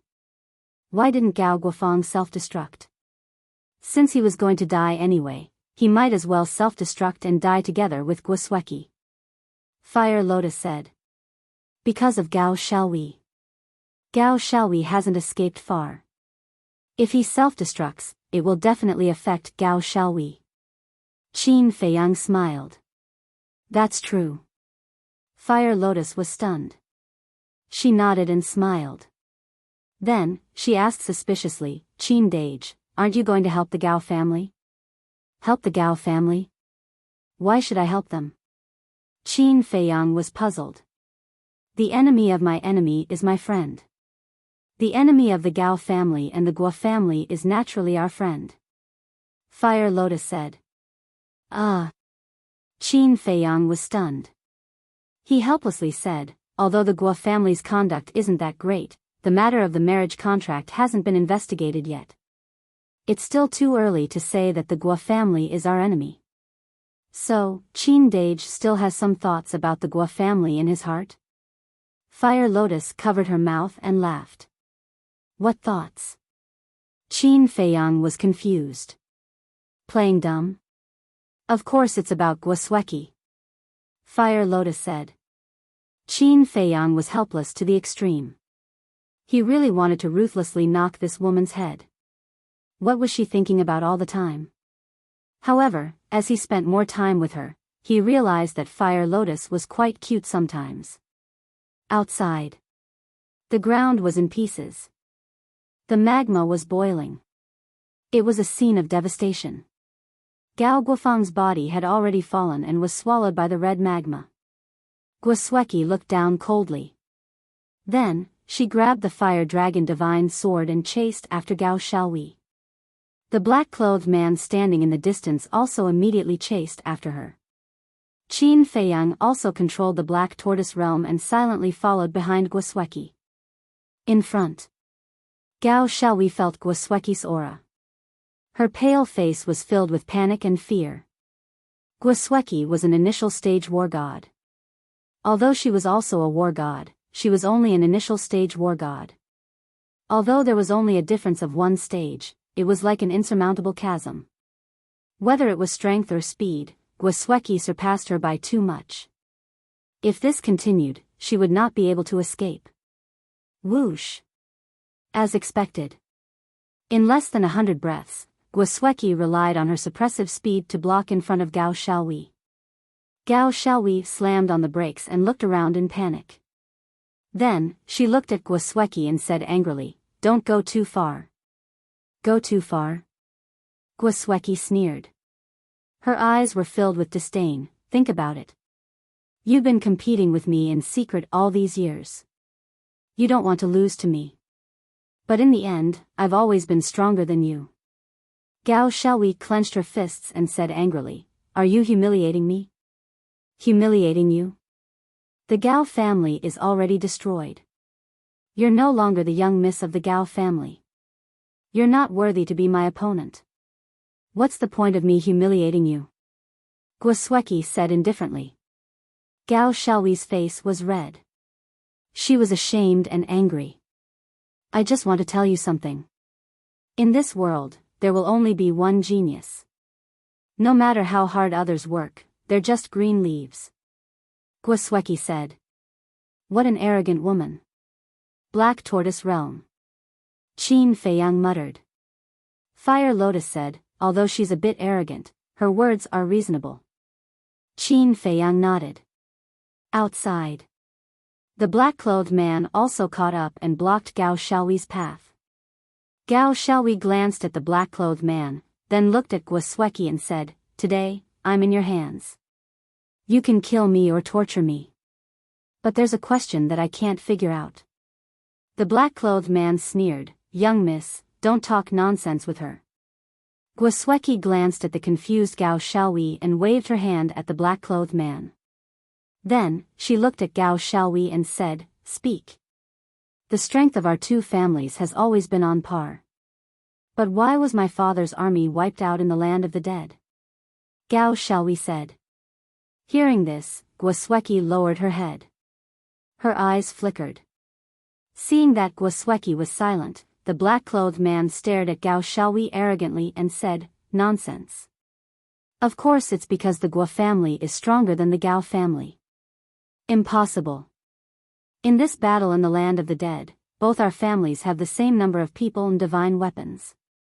Even if the Gao family loses, it's impossible for them to be wiped out. Gao Xiaohui shouted. Battle? Qin Feiyang was stunned. What was going on? Originally, he had thought that the Guo and Gao families were fighting over something in the land of the undead, and that was why they were fighting. But he did not expect it to be a battle. Then why did these two great clans want to fight? To fight for territory? That seemed to be the case. Because now, all the villages controlled by the Gao family had been taken over by the Guo family. Guosweki was silent for a long time. Then, she looked up at Gao Xiaohui and said coldly, "A loss is a loss. Why are you still asking so many questions?" Gao Xiaohui shouted, "I don't believe that the Guo family has the ability." So, you must have used some despicable means. How dare you? The Guo family is upright. How can we use despicable means as you think? Guo Sueki said angrily. Gao Xiaohui said, since you are upright, why are you beating around the bush? I'm not. Guo Sueki shook her head. Guo Sueki, I didn't expect there to be something that you can't talk about. It seems that the Guo family's victory is not glorious.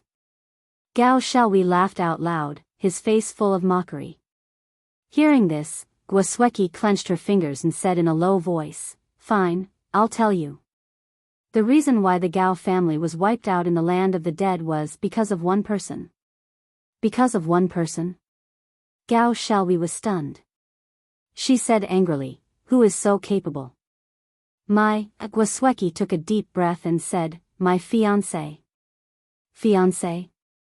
Gao Xiaohui's face was full of surprise. She asked, why didn't I know that you have a fiancé? I didn't know before. Grandfather and father only told me about it recently. Guo Sueki sighed. Fiancé, Gao Xiaohui murmured and smiled sadly. I didn't expect that the Guo family would have such a powerful person. Shut up. I, Guo Sueki, don't need to rely on anyone. Even without him, with my talent, I can destroy the Gao family sooner or later.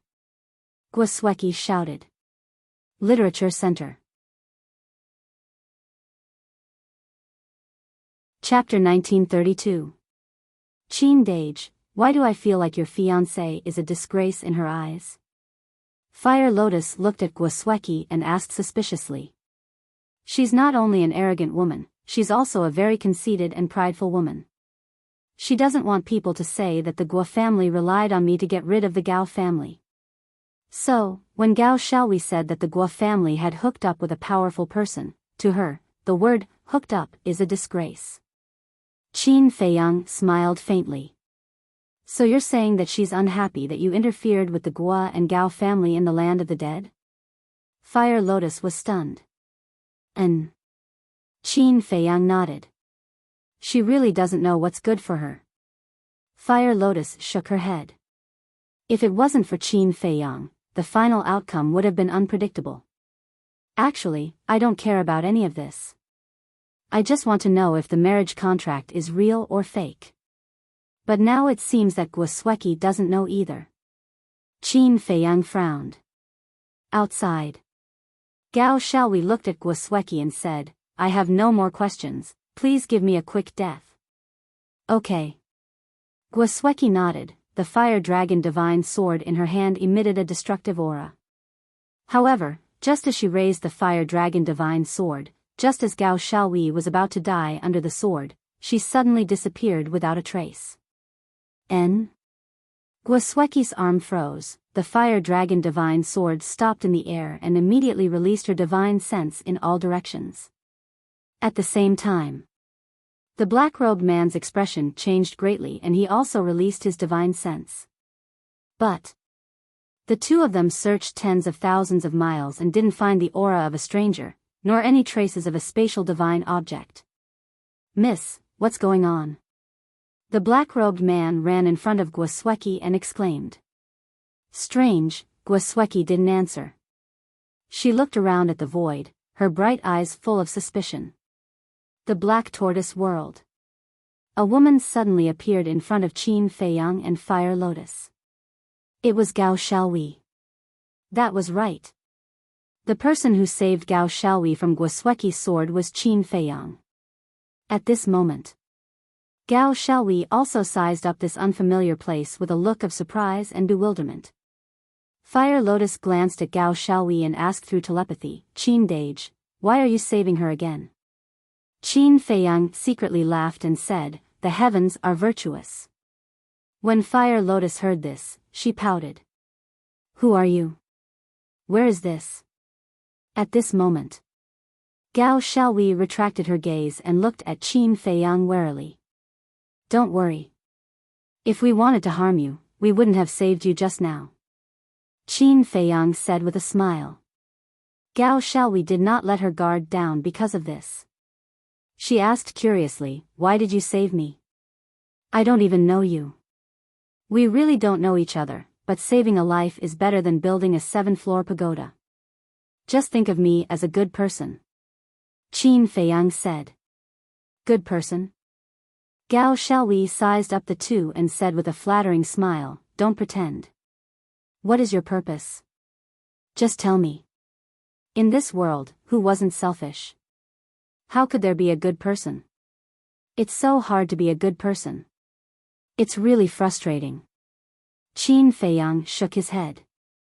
Fire Lotus covered her mouth and laughed. It's not that it's hard to be a good person, it's just that you look like a bad person. Ah. Qin Feiyang was stunned and shook his head helplessly. He looked at Gao Xiaohui and said, take us to the Guo family. The Guo family? Gao Xiaohui was slightly surprised and said, why are you going to the Guo family? Did these two have a grudge against the Guo family? That's none of your business. As long as we go to the Guo family, I will let you go. Qin Feiyang said. Gao Xiaohui was taken aback and quickly asked, really? A gentleman never goes back on his word. Qin Feiyang said and looked up at the image in the sky. Guo Sueki had already left with the man in black. Gao Xiaohui also looked at Guo Sueki's back and asked suspiciously, brother, where are we now? Why can't Guo Sueki's immortal will find us? Here, Qin Feiyang's eyes twinkled and said with a smile, you are in my divine dimension item. Divine dimension item. Gao Xiaohui looked around in shock and mumbled, a divine dimension item can escape the detection of immortal will? Maybe it's because my divine dimension item's level is a bit high, so immortal will can't find it. Qin Feiyang smiled. A divine dimension item that immortal will can't find? What level is it? Gao Xiaohui was so shocked that she couldn't close her mouth. Fire Lotus was speechless, she actually believed your nonsense. How naive is this girl? How can anyone who has reached the divine war realm be naive? She didn't believe me at all. She's just pretending to be naive because she's in our hands. Qin Feiyang said telepathically. Pretending to be naive? Fire Lotus glanced at Gao Xiaohui and her eyes twinkled. There's no need to expose her. Qin Feiyang said and then looked at Gao Xiaohui with a smile, I'm a man of my words. Lead the way. Gao Xiaohui said, let's go southeast. Qin Feiyang immediately controlled the Black Tortoise world and under Gao Xiaohui's guidance, it took them half an hour to arrive at a city. The city was located in the middle of a mountain and was about 12 miles in size. Every street in the city was bustling with activity. Looking at the city outside through the Black Tortoise world, Gao Xiaohui's eyes were filled with hatred. Do you hate the Guo family? Qin Feiyang asked with a smile. Of course. My Gao clan used to be as prosperous as this, but in a single night, we were all massacred. The Guo family is despicable. Guo Sueki's fiancé is even more despicable. Gao Xiaohui clenched her fists and said. Qin Feiyang was stunned and asked calmly, why do you hate Guo Sueki's fiancé? If it wasn't for him, would my father and the others have been wiped out in the land of the dead? If my father and the others hadn't died, would the Guo family have slaughtered my people and destroyed my family's land? Gao Xiaohui said angrily. You can't blame him for this. After all, he's Guo Sueki's fiancé. It's natural for him to help the Guo family deal with your Gao family. Qin Feiyang said. What do you mean natural? He and Guo Sueki aren't even married yet. What right does he have to interfere with the grudges between our families? Gao Xiaohui glared at Qin Feiyang and said. Okay. Take it that I've said too much. Forget it. Qin Feiyang hurriedly waved his hand and drove the Black Tortoise realm into the city. Wait. Didn't you say that you would let me go after we arrived at the Guo family? Gao Xiaohui said hurriedly. Are you sure you want to go out? Qin Feiyang asked. Yes. Gao Xiaohui nodded. She felt that the man and woman in front of her were a little too mysterious. It was better to leave as soon as possible. Qin Feiyang nodded and said with a smile, okay, I'll send you out now. Now? Gao Xiaohui was stunned and immediately became angry. She shouted, "You've already entered the city. Isn't sending me to my death if you send me out? Why are you so unreasonable? Didn't you say you wanted to go out?" Qin Feiyang frowned. Gao Xiaohui was so angry that she gritted her teeth and trembled. She did say that she wanted to go out, but she didn't say that she wanted to go out here. How much time would it take if he sent her out of the city first? If you don't dare to go out, then shut up. Qin Feiyang glanced at her indifferently and then carefully observed the situation in the city. There were more than 100,000 people in the entire city. Every one of them had the aura of cultivation. In other words, there wasn't a single mortal in this city. Moreover, he sensed hundreds of fake gods' auras. Hundreds of fake gods. Just the Guo family alone was already so powerful. The ancient world was truly a frightening place.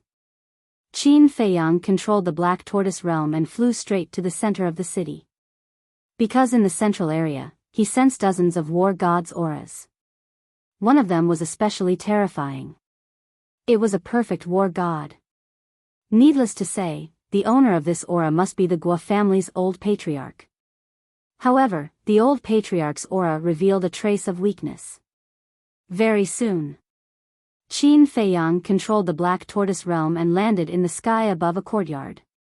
This courtyard was located in the center of the city and occupied a large area.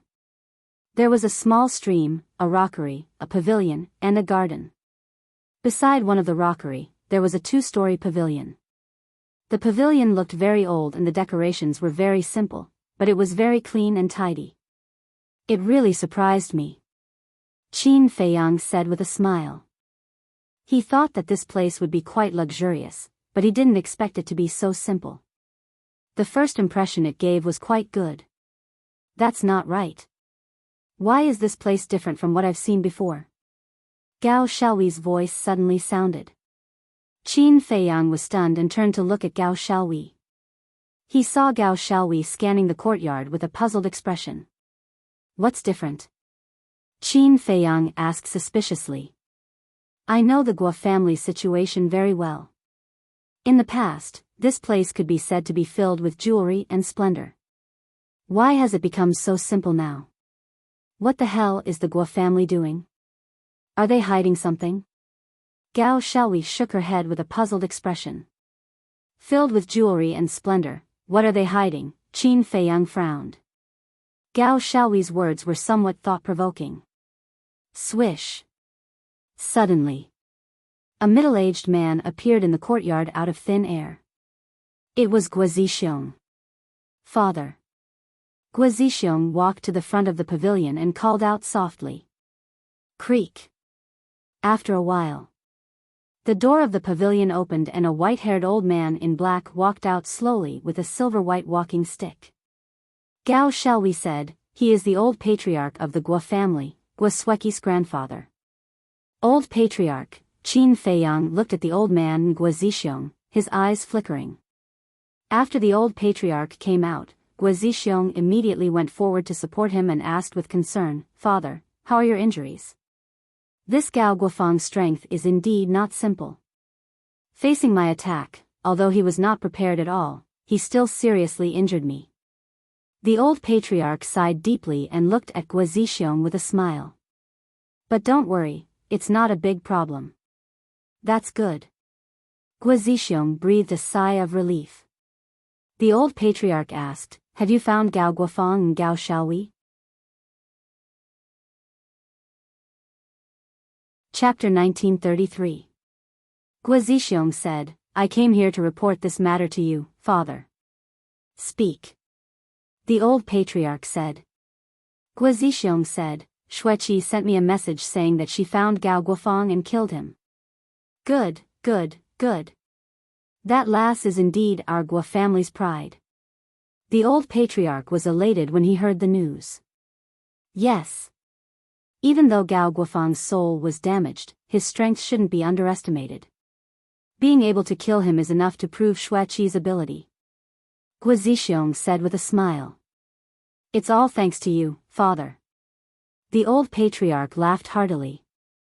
Guizixiong hurriedly waved his hand and said, "No, no, no. I don't dare to take all the credit. If you hadn't spent so much effort to nurture Xueqi, would she have her current achievements? You stinking brat, why are you still being so polite with me?" The old patriarch rolled his eyes at Guizixiong.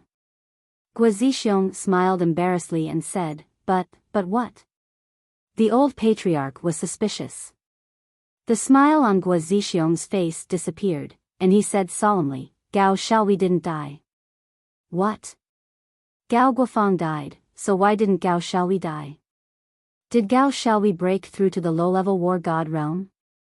The old patriarch was shocked. No. Guizixiong shook his head. The old patriarch was puzzled. If she didn't break through, how did she escape from Xueqi's hands? Guizixiong said, according to Xueqi, she was rescued by someone. Someone?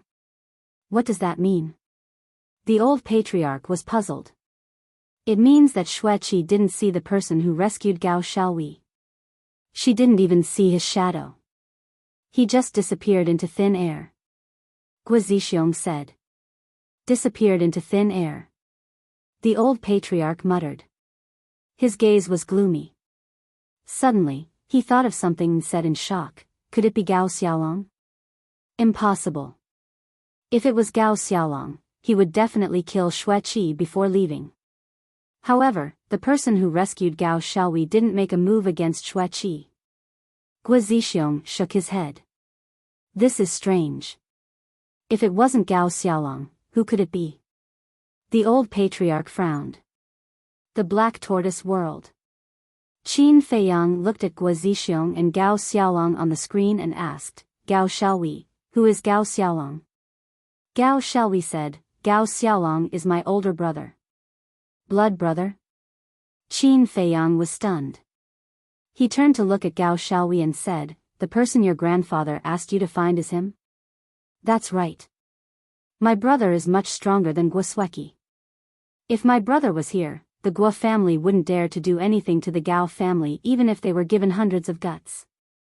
Gao Xiaohui coldly snorted. Then where is he now?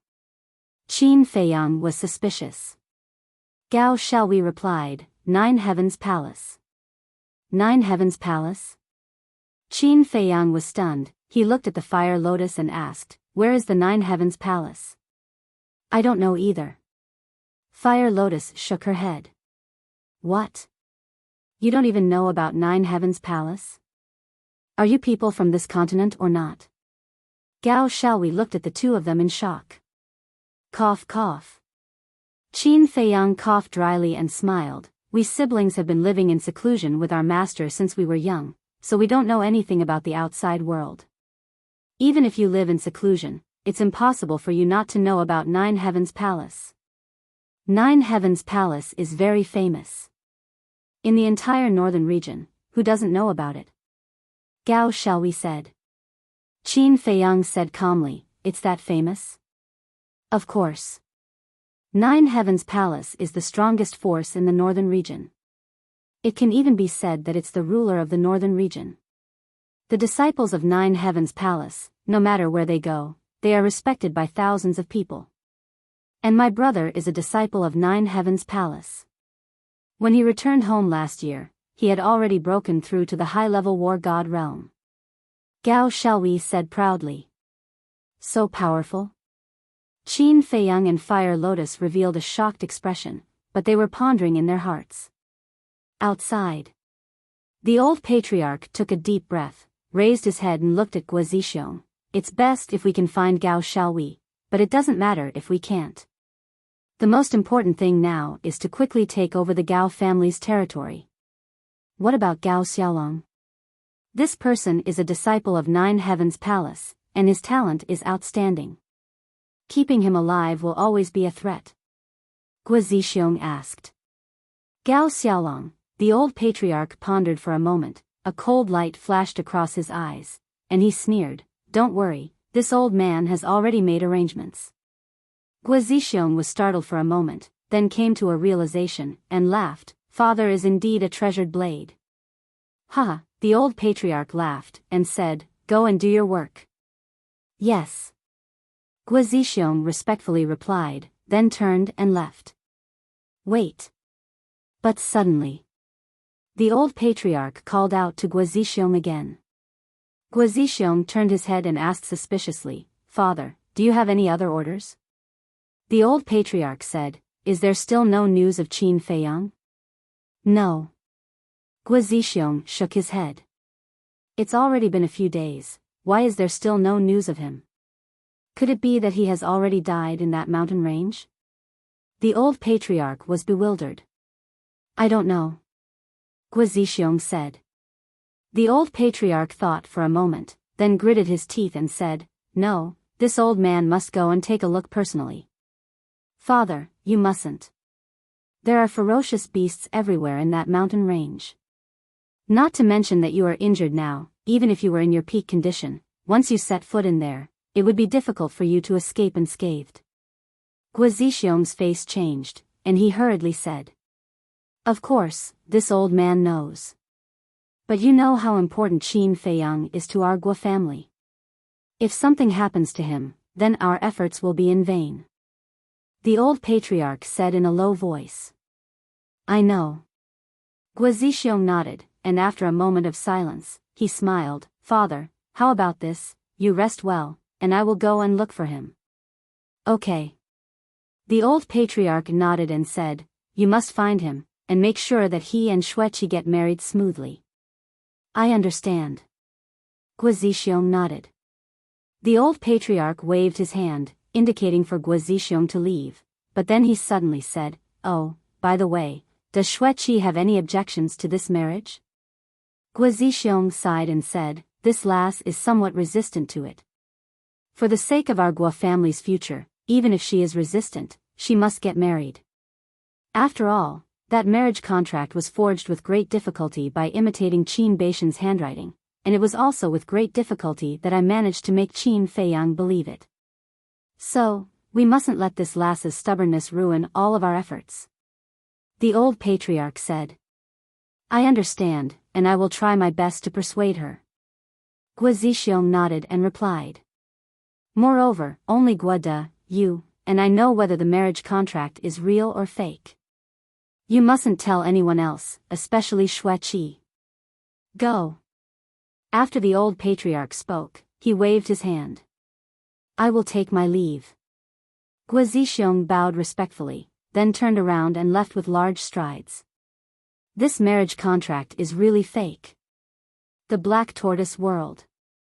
Qin Feiyang clenched his fists, and his eyes flashed with shocking killing intent. "So, Guo Xueqi's fiancé is Qin Feiyang. That damned bastard. He harmed my Gao family. I will not let him off." Just as Qin Feiyang was feeling vexed, Gao Xiaoyi's voice suddenly rang out. Qin Feiyang turned to look at Gao Xiaoyi and saw that her face was filled with resentment. Qin Feiyang could not help but smile bitterly in his heart. He did not expect to get into so much trouble as soon as he arrived in the ancient world. What a headache. Fire Lotus glanced at Gao Xiaoyi and said telepathically, "Qin Dage, the Gao family is really innocent." Qin Feiyang sighed and said, "It's my fault. I acted rashly without investigating properly." "Then, what should we do now?" Fire Lotus asked in her heart. "Since they dared to trick me, they will have to pay the price." Qin Feiyang's eyes flashed with a cold light. "I am asking Gao Xiaoyi how to deal with this matter," Fire Lotus said in her heart. Qin Feiyang glanced at Gao Xiaoyi and frowned. Gao Xiaoyi did not know that the enemy she was looking for was right next to her. She lowered her head and frowned. There was a trace of suspicion on her face. Qin Feiyang sighed in his heart and asked with a smile, "Miss Xiaoyi, what are you thinking about?" Gao Xiaoyi glanced at Qin Feiyang and said indifferently, "I am thinking that the name Qin Batian sounds familiar." "Familiar?" Qin Feiyang was stunned. He hurriedly grabbed Gao Xiaoyi's hand and asked, "Are you sure?" Gao Xiaoyi was taken aback by this sudden turn of events. She immediately shouted, "What are you doing? Let go of me." Qin Feiyang was stunned. He quickly let go of Gao Xiaowei and smiled apologetically. Sorry. I was impulsive. Don't misunderstand. What's wrong with you? Why are you so surprised? Let me tell you, I am not that kind of woman. Don't even think about hitting on me. Gao Xiaowei looked at Qin Feiyang with disgust. It seemed that she had misunderstood Qin Feiyang. Qin Feiyang was not in the mood to explain. He asked again, Miss Xiaowei, are you sure you have heard of the name Qin Badian? Gao Xiaowei looked at Qin Feiyang suspiciously and asked, why? Do you know this Qin Badian? Fire Lotus saw this and sent a message to Qin Dage, calm down, Qin Dage. Qin Feiyang was stunned.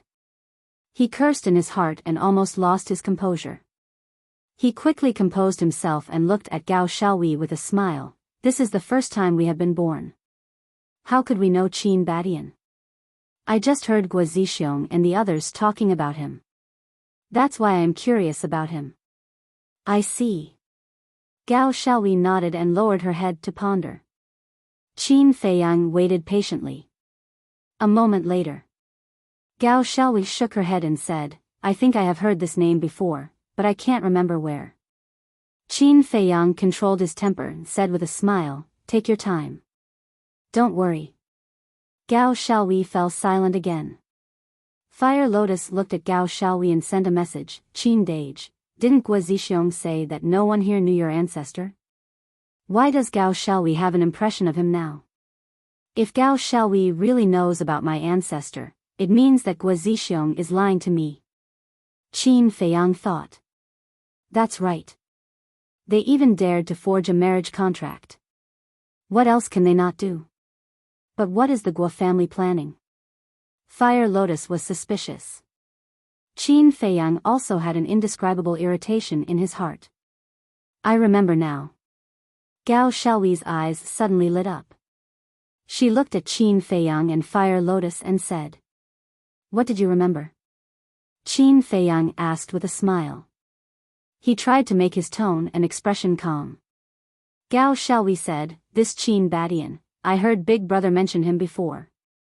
He seems to be a disciple of the Nine Heavens Palace. What?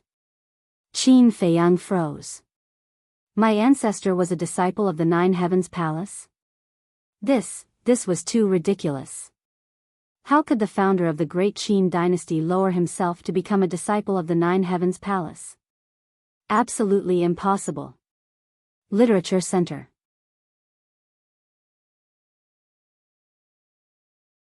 Chapter 1934. Qin Dage, don't forget that this is the ancient world. Although your ancestor was a famous figure in the Great Qin and the Forgotten Continent, he's nothing here as Guo Zixiong said. So it's not impossible for him to enter the Nine Heaven Palace. Fire Lotus saw through Qin Feiyang's thoughts and secretly said. That's true. Qin Feiyang nodded. After all, when his ancestor left, he was only a low-stage war god. Qin Feiyang looked at Gao Xiaowei and asked, apart from the fact that Qin Badian is a disciple of the Nine Heaven Palace, do you know anything else? I'm not sure about that. Because I'm usually focused on cultivation, I don't know much about the outside world. Gao Xiaowei shook her head. Qin Feiyang's eyes flashed. It seemed that he had to make a trip to the Nine Heaven Palace to find out where his ancestor was. Wait. There was no way the Guo family would go through so much trouble to forge a marriage contract without any reason. Maybe Guo Zixiong and the old family head knew something? Whoosh. With this thought, Qin Feiyang looked at the image in the air again. After Guo Zixiong left, the old family head had already entered the pavilion. Fire Lotus said, Qin Dage, just kill this Gao Xiaowei so that she won't bring you trouble in the future. There's no rush, let's deal with the Guo family first. Qin Feiyang's eyes flashed with killing intent. He controlled the Black Tortoise realm and silently entered the pavilion. Soon, he found the old family head. The old family head was sitting cross-legged on the bed in the bedroom on the second floor, closing his eyes and recuperating. What's going on? Gao Xiaowei looked at the old family head, then suspiciously looked at Qin Feiyang. Why did this person look like he wanted to harm the old family head? But wasn't this the first time this pair of brother and sister came out? Why did they have a grudge with the Guo family? No. This man and woman's identity definitely wasn't that simple. Thinking of this, Gao Xiaoyi's eyes flashed. Who? Qin Feiyang stared at the old patriarch and took a deep breath. He then turned to Fire Lotus and said, "Keep an eye on Gao Xiaoyi." "All right." Fire Lotus nodded.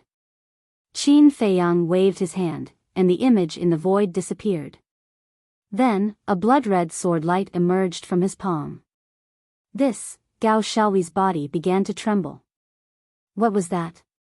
How could it contain such a terrifying killing intent? Outside, the old clan leader's expression was serene. He did not notice that danger was approaching at all. Whoosh! Suddenly, a terrifying killing intent surged. The old patriarch was shocked and immediately opened his eyes. However, the moment he opened his eyes, he felt a sharp pain in his lower abdomen. He looked down and saw that there was a bloody hole in his lower abdomen. Immediately after, that heart-wrenching pain caused him to cry out in pain. At the same time, inside a large hall, Guo Zixiong and Guo De stood opposite each other. Guo Zixiong said, "Second uncle, I'm going to look for Qin Feiyang. Help me deal with the matters of the clan first." "Okay, be careful," Guo De reminded. Guo Zixiong nodded and opened an altar. However, at this moment, the two of them suddenly felt a terrifying killing intent and the scream of the old patriarch. What's going on? The two of them were surprised. Not good, it's father's voice. "Second uncle, quick!" Guo Zixiong exclaimed. The two of them immediately rushed out of the hall and rushed towards the courtyard. One of them was a greater success war god and the other was a lesser success war god. Naturally, their speed was extraordinary. In just 2 blinks of an eye, they reached the top of the attic and directly rushed into the old patriarch's bedroom from the balcony on the 2nd floor. However, there was no one in the bedroom. "Father?" Guo Zixiong called out anxiously. Guo De immediately released his divine sense to search the courtyard. His face gradually turned pale as he looked at Guo Zixiong and said, "I can't find any trace of your father. Second uncle, Lord Father might have met with misfortune. Look." Guo Zixiong pointed at the bed. There was a pool of blood on it. How could this be? Guo De looked at the blood and his eyes trembled. "Quickly inform all the war gods and false gods in the clan to stop what they're doing and go look for father. If he's alive, I want to see him. If he's dead, I want to see his corpse." Guo Zixiong shouted. "Okay." Guo De nodded and hurriedly left. The realm of Black Tortoise. Deep in the desert, an old man with white hair stood in the yellow sand while holding his bleeding abdomen. It was the old patriarch.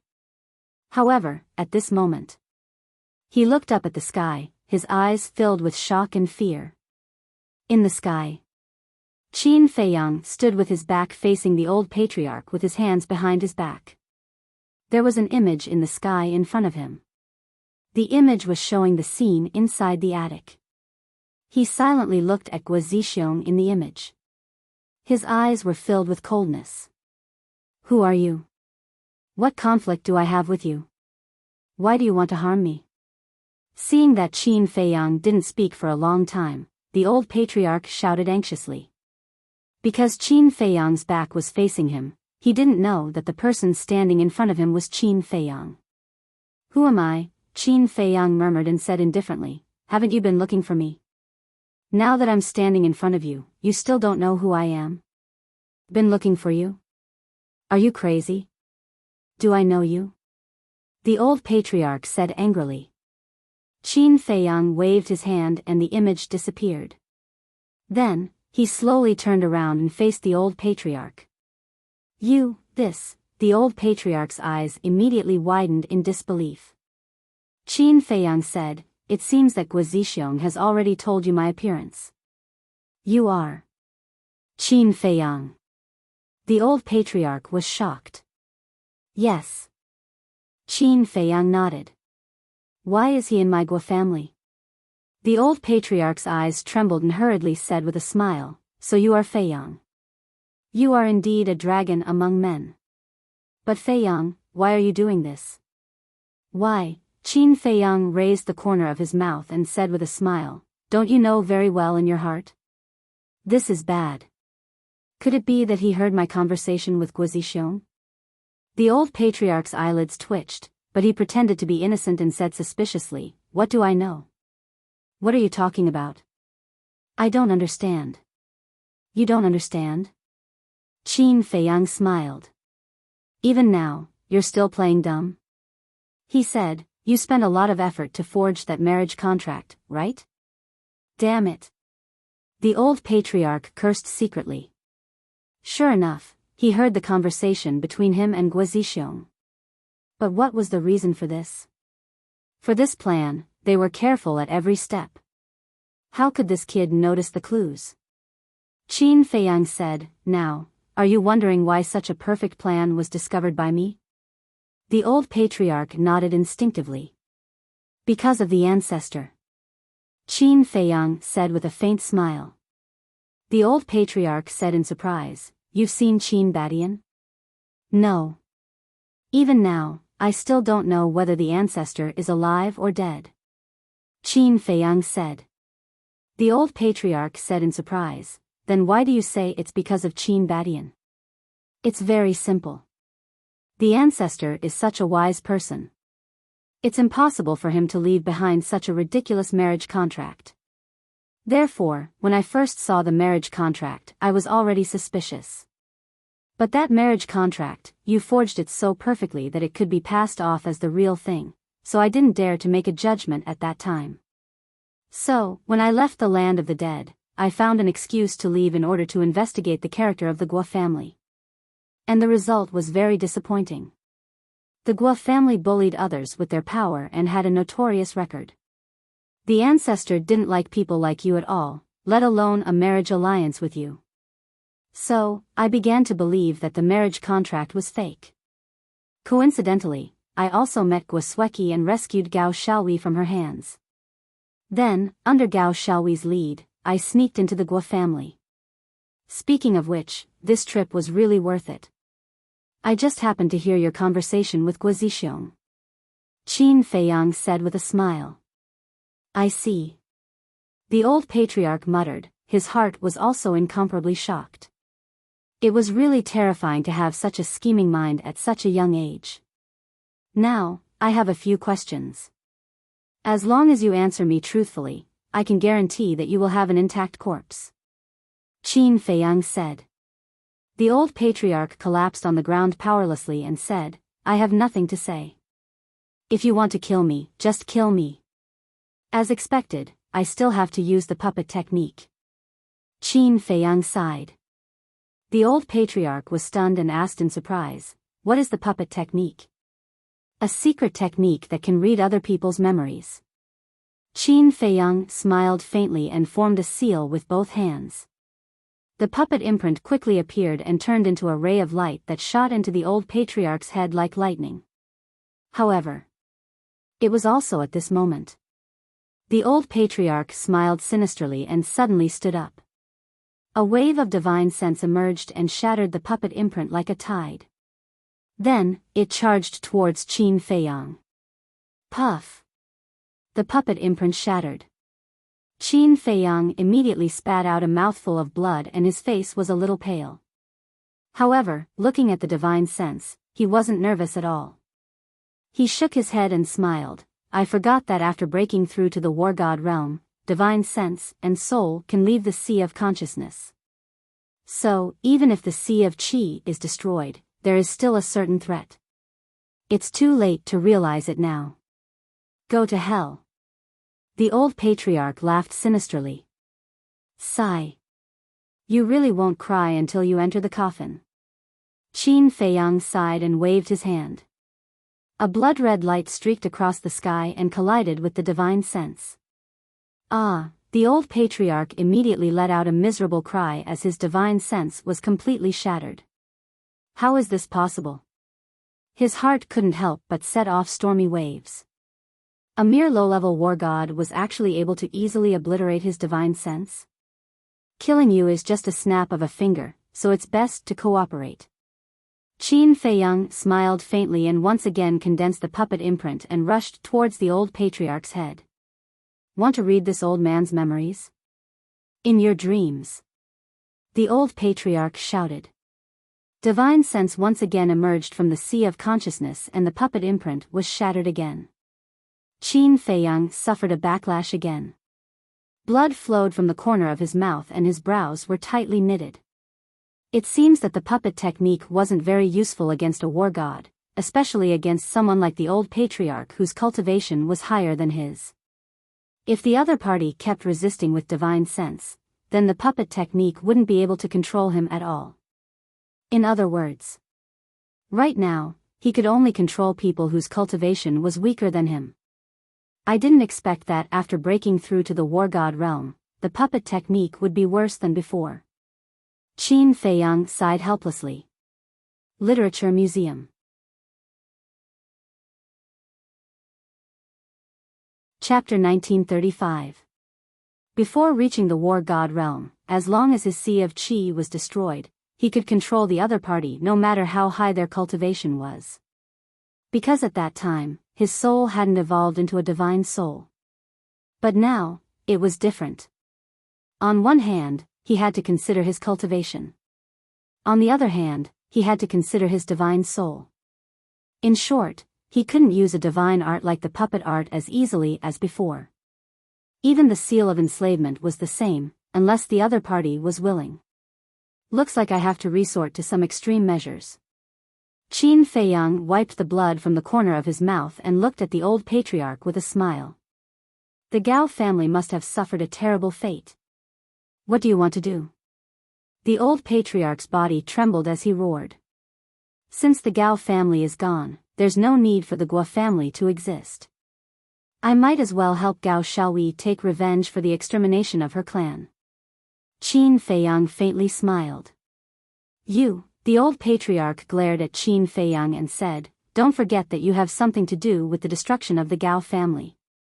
That's right. But I didn't kill anyone from the Gao family. Even in the land of the dead, I only destroyed the patriarch's cultivation. In the end, he died in the hands of Guo Zixiong. Plus, as long as the Guo family is gone, no one will know about it. Qin Feiyang smiled. You devil, aren't you afraid of being punished? The old patriarch roared. If you're not afraid, why should I be? Qin Feiyang said with a faint smile. Fine. I'll tell you everything you want to know. Just let my family go. After all, we gave you a lot of soul stones. The old patriarch stared at Qin Feiyang coldly, but in the end, he compromised. He had to compromise. He had seen Qin Feiyang's strength with his own eyes. If he really attacked, no one in the Guo family could stop him.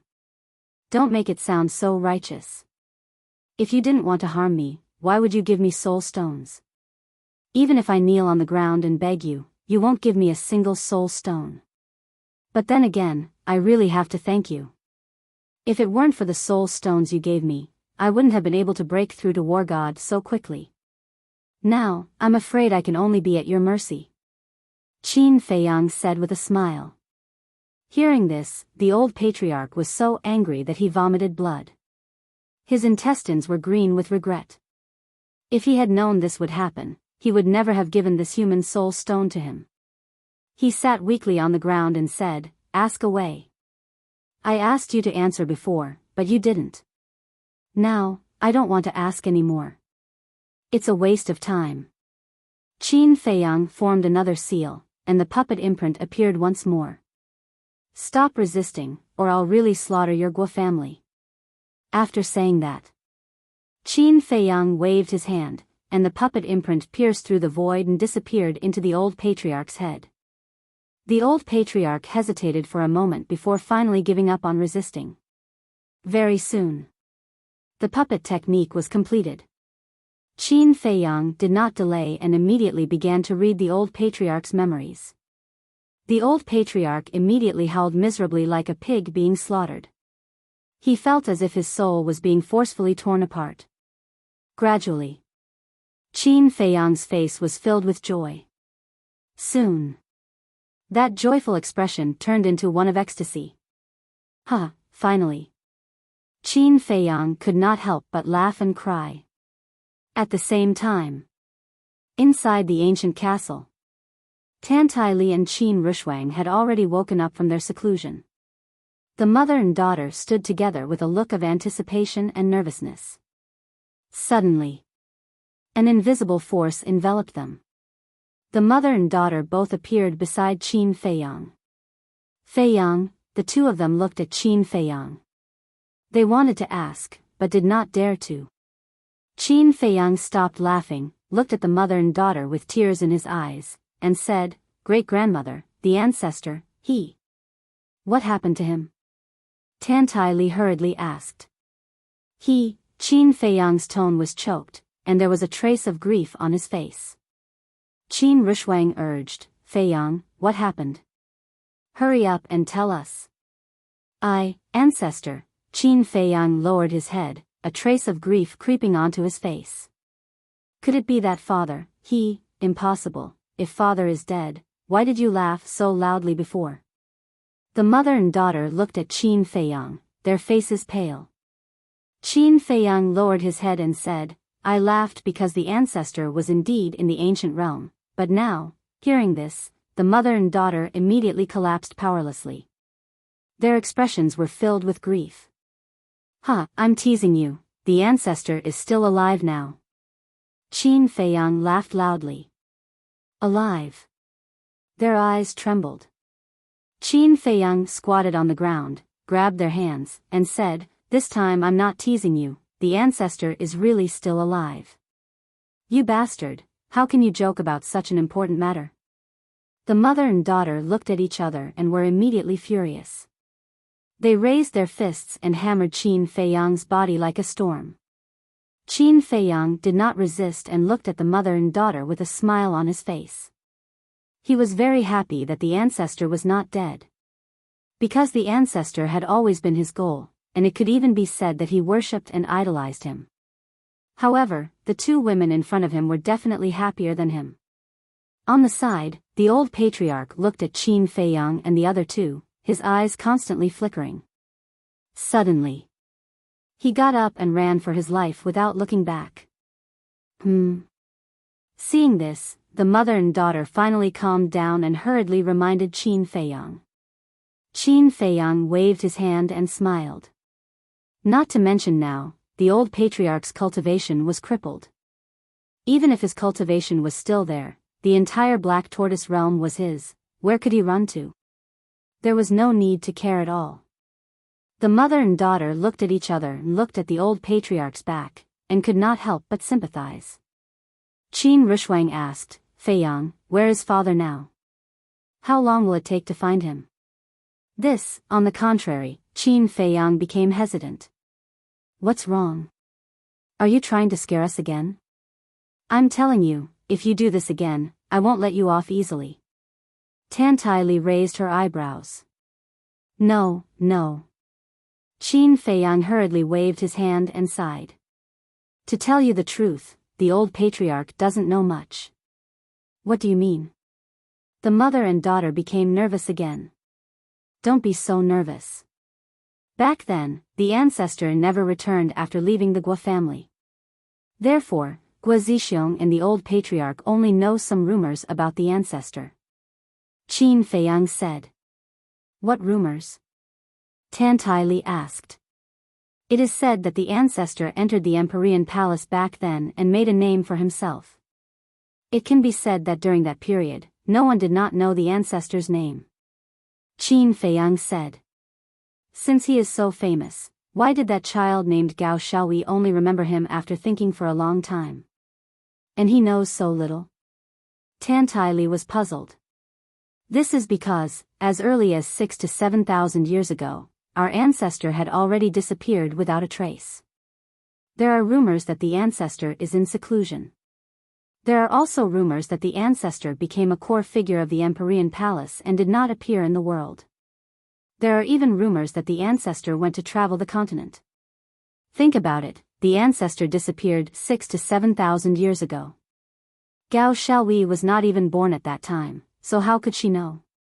Not to mention Gao Xiaowei, according to the memories of the old patriarch of the Guo family, there are not many people in the northern region who still know about the ancestor. Qin Feiyang said. Disappear without a trace? The mother and daughter looked at each other.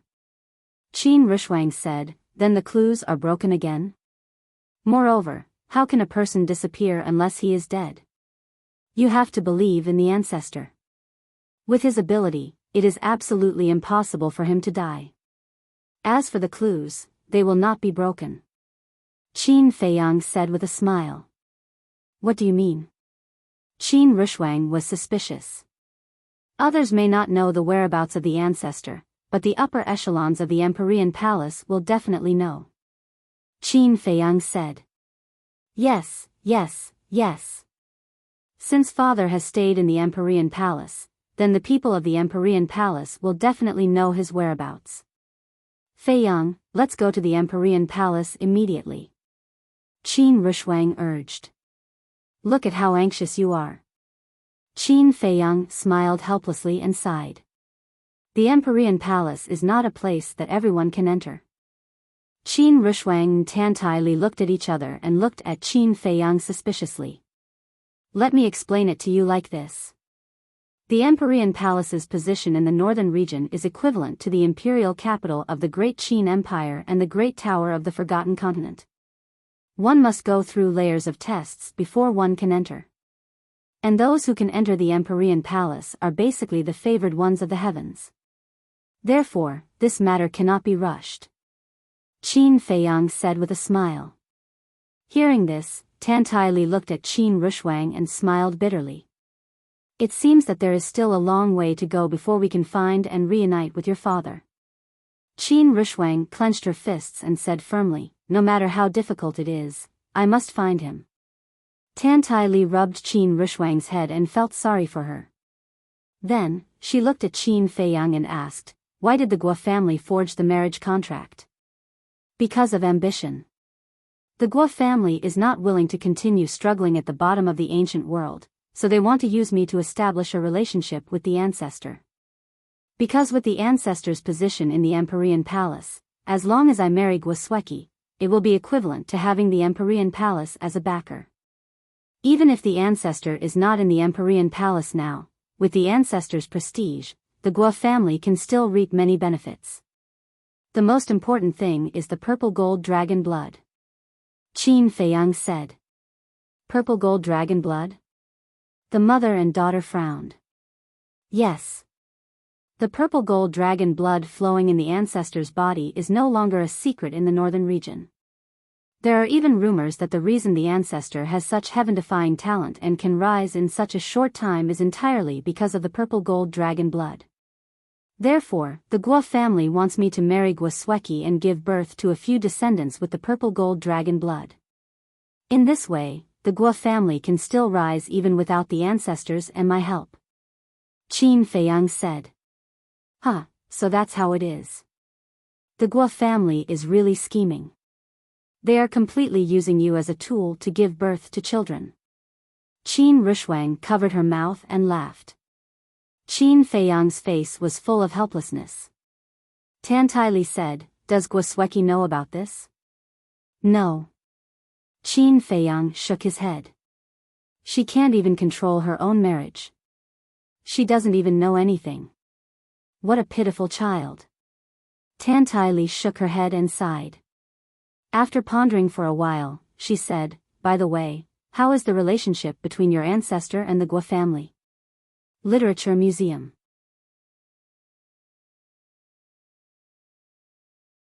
Chapter 1936.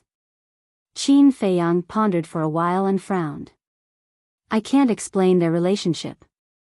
Didn't you read the old patriarch's memory? Why can't you explain it clearly? The mother and daughter were puzzled. Qin Feiyang said, back then, our ancestors stayed with the Guo family for a while and then left without saying goodbye. The Guo family members don't know what he was thinking. Left without saying goodbye? Tan Li frowned. Mother, did you think of something? Qin Rushwang asked. Tan Li said, your father has a good character. If there wasn't a special reason, he wouldn't have left without saying goodbye. Qin Rushwang said, then what do you think the special reason is? I think he might have found out about the Guo family's character but didn't want to reveal it, so he left without saying a word. Tan Li said. Qin Feiyang's eyes lit up and he said with a smile, Great-grandmother, what you said makes sense. Tan Li waved her hand and said with a smile, I'm just guessing and don't take it seriously. However, Guo Zixiong's family has a good plan. Mother, why are you still praising them? Qin Rushwang was a little dissatisfied. Of course, I have to praise them. You dare to scheme against Feiyang? How audacious. Tan Li chuckled. Qin Feiyang and Qin Rushwang looked at each other. Why did Tan Li's tone sound a little off? Tan Li looked at Qin Feiyang with a smile and asked, Feiyang, what do you think we should do? It seems that great-grandmother is angry. Qin Feiyang muttered to himself, but he was very touched. Great-grandmother was angry because the Guo family had schemed against him. In other words, she was fighting for him. Qin Feiyang pondered for a while and shook his head. To tell you the truth, great-grandmother, I've thought about this seriously. I originally wanted to destroy the Guo family directly, but now, I don't want to do it. You don't want to do it? Tan Li raised her eyebrows. This wasn't the kid's personality at all. I think so. The Gao family was exterminated because of me. I have to do something to make it up to them. Qin Feiyang smiled. I see. You want Gao Xiaohui to deal with the Guo clan? Tan Li suddenly understood. Qin Feiyang waved his hand and said, no, no, no, Gao Xiaohui alone is not enough. Who else? Tan Li asked. Gao Xiaolong. According to Gao Xiaohui, this person broke through to the advanced stage of the battle god realm last year. As long as the old patriarch, a perfect battle god, dies, I believe that with his identity as a disciple of the Nine Heaven Palace, it will be easy for him to destroy the Guo family. Qin Feiyang smiled. Qin Rushwang frowned. Feiyang, why do I feel like you're using someone else to do your dirty work? Go, go, go. How can you call this killing with a borrowed knife? I'm just being nice. Qin Feiyang said unhappily. I can't tell. Qin Rushwang pursed her lips. Tan Li smiled. Rushwang, you don't understand. Feiyang is doing this to prepare for entering the Nine Heaven Palace. What do you mean? Qin Rushwang was suspicious. Think about it. We are strangers in the ancient world. Who will help us enter the Nine Heaven Palace? But it's different with Gao Xiaolong. Gao Xiaolong is a disciple of the Nine Heaven Palace. He must have some connections in the Nine Heaven Palace. With his help, wouldn't it be easier to enter the Nine Heaven Palace? Tan Li smiled. So that's how it is. Qin Rushwang suddenly understood. She looked at Qin Feiyang and smiled.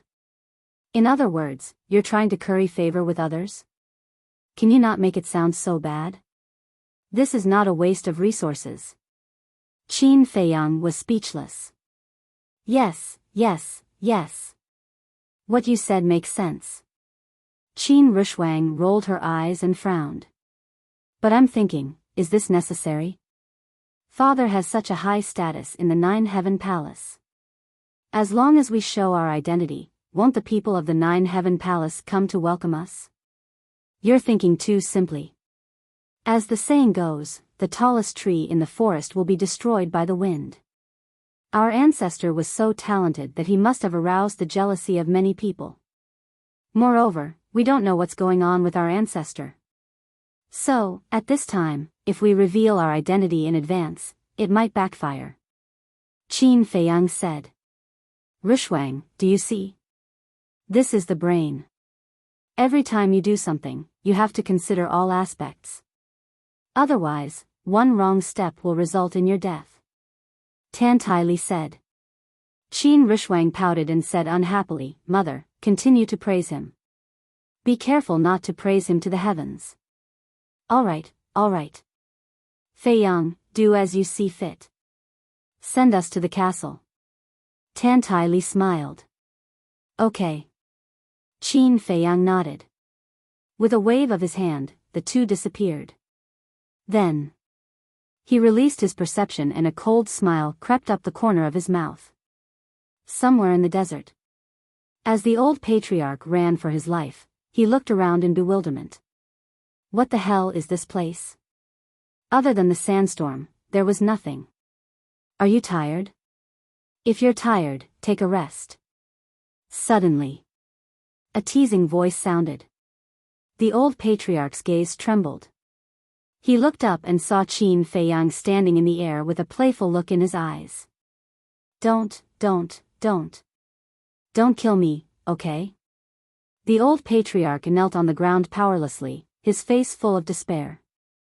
Qin Fei Yang crossed his arms in front of his chest, a cold light flashing in his eyes. Suddenly, he waved his hand and smiled. Don't worry, I won't kill you. Really? The old patriarch was surprised and happy. Of course. Qin Fei Yang smiled and waved his hand. The power of rule force descended from the sky, forming a barrier and trapping the old patriarch inside. What kind of power is this? The old patriarch glanced at the barrier in surprise. Just stay here. When I need you, I'll come and find you. After saying so, Qin Fei Yang flashed and disappeared. The old patriarch retracted his gaze, reached out his hand, and carefully touched the barrier. Immediately, a pressure from the soul rushed to his mind. He quickly retracted his arm, his face full of fear. I forgot one thing. At this time, Qin Fei Yang appeared again and glanced at the old patriarch's index finger. There was a black ring on his index finger. Qian Kuan ring. Shua. Qin Fei Yang stepped on the barrier and smiled. Give me your Qian Kuan ring and your divine artifact. The old patriarch looked at the Qian Kuan ring and hesitated, his face full of reluctance. He didn't care much about the Qian Kuan ring. What he cared about was the treasures in the Qian Kuan ring. Hurry up! Qin Fei Yang shouted. Yes. The old patriarch nodded, took off the Qian Kuan ring and handed it to Qin Fei Yang. Qin Fei Yang grabbed it in his hand and said, There's also a divine artifact. The old patriarch hurriedly said, I have a divine artifact, but it's not with me now. Then who has it? Qin Fei Yang frowned. The old patriarch didn't dare to say. Qin Fei Yang looked at the old patriarch, his eyes flashing slightly, and said, Your divine artifact should be the fire dragon divine sword. No, the old patriarch shook his head. His divine artifact was actually the fire dragon divine sword.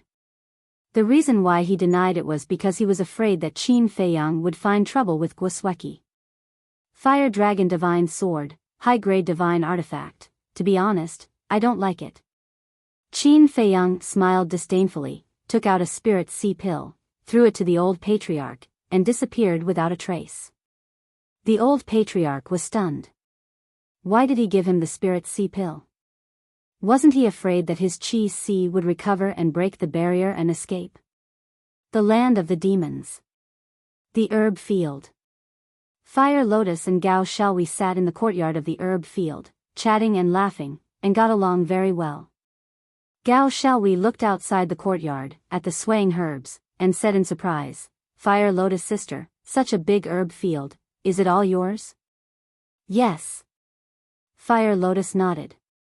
Gao Xiaohui said, Then where is this place? And why are you wearing a mask? This place.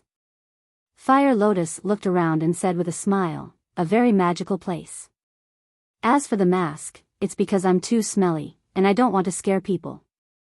Gao Xiaowei was stunned and said helplessly, Fire Lotus sister, you didn't say anything. What are you talking about? You look so happy. Qin Feiyang appeared in the courtyard and looked at the two with a smile. Gao Xiaowei immediately stood up and stared at Qin Feiyang, a trace of vigilance creeping up her face. I say, Miss Xiaowei, this is your fault. Am I that scary? Staring at me like this the moment you arrived? Besides, don't forget that I'm your savior. Qin Feiyang was displeased. Who knows if you have an ulterior motive for saving me? Gao Xiaowei harumphed coldly. Qin Feiyang's face was full of helplessness. Fire Lotus shook her head and smiled. She walked to Qin Feiyang's side and asked, Brother, is everything settled?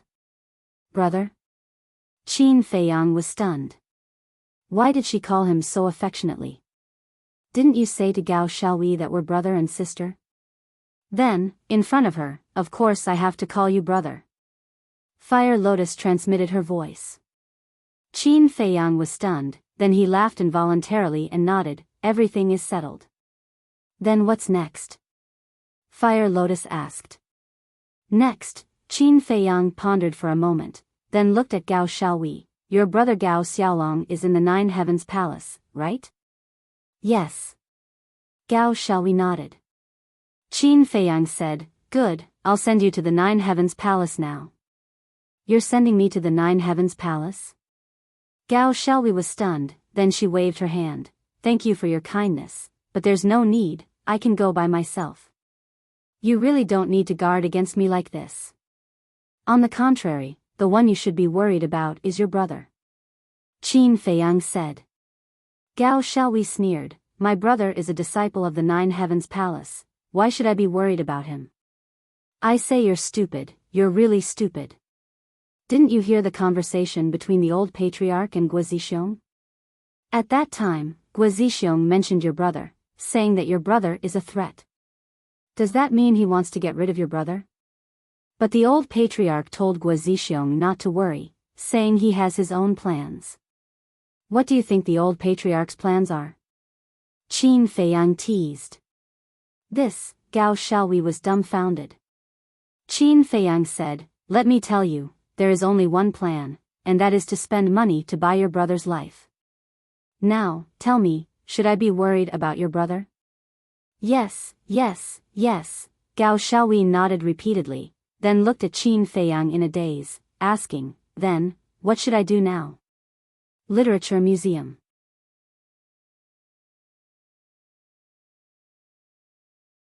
Chapter 1937. Is there a need to ask? Contact your elder brother immediately. Qin Feiyang said. Yes, yes, yes. Gao Xiaowei nodded, but her face suddenly stiffened. She looked at Qin Feiyang and said bitterly, My Qinquan bag and image crystal were destroyed by the Guo family. I can't contact my elder brother. Qin Feiyang frowned. When he was at the volcano, he seemed to have heard Guo Sueki and the black-clothed man say that Gao Xiaowei and Gao Guofang's Qinquan bags and Qinquan rings were destroyed. This was a bit difficult. Qin Feiyang asked, Is there no one else who can contact your elder brother? No. Those who can contact my elder brother have been killed. Gao Xiaowei shook her head.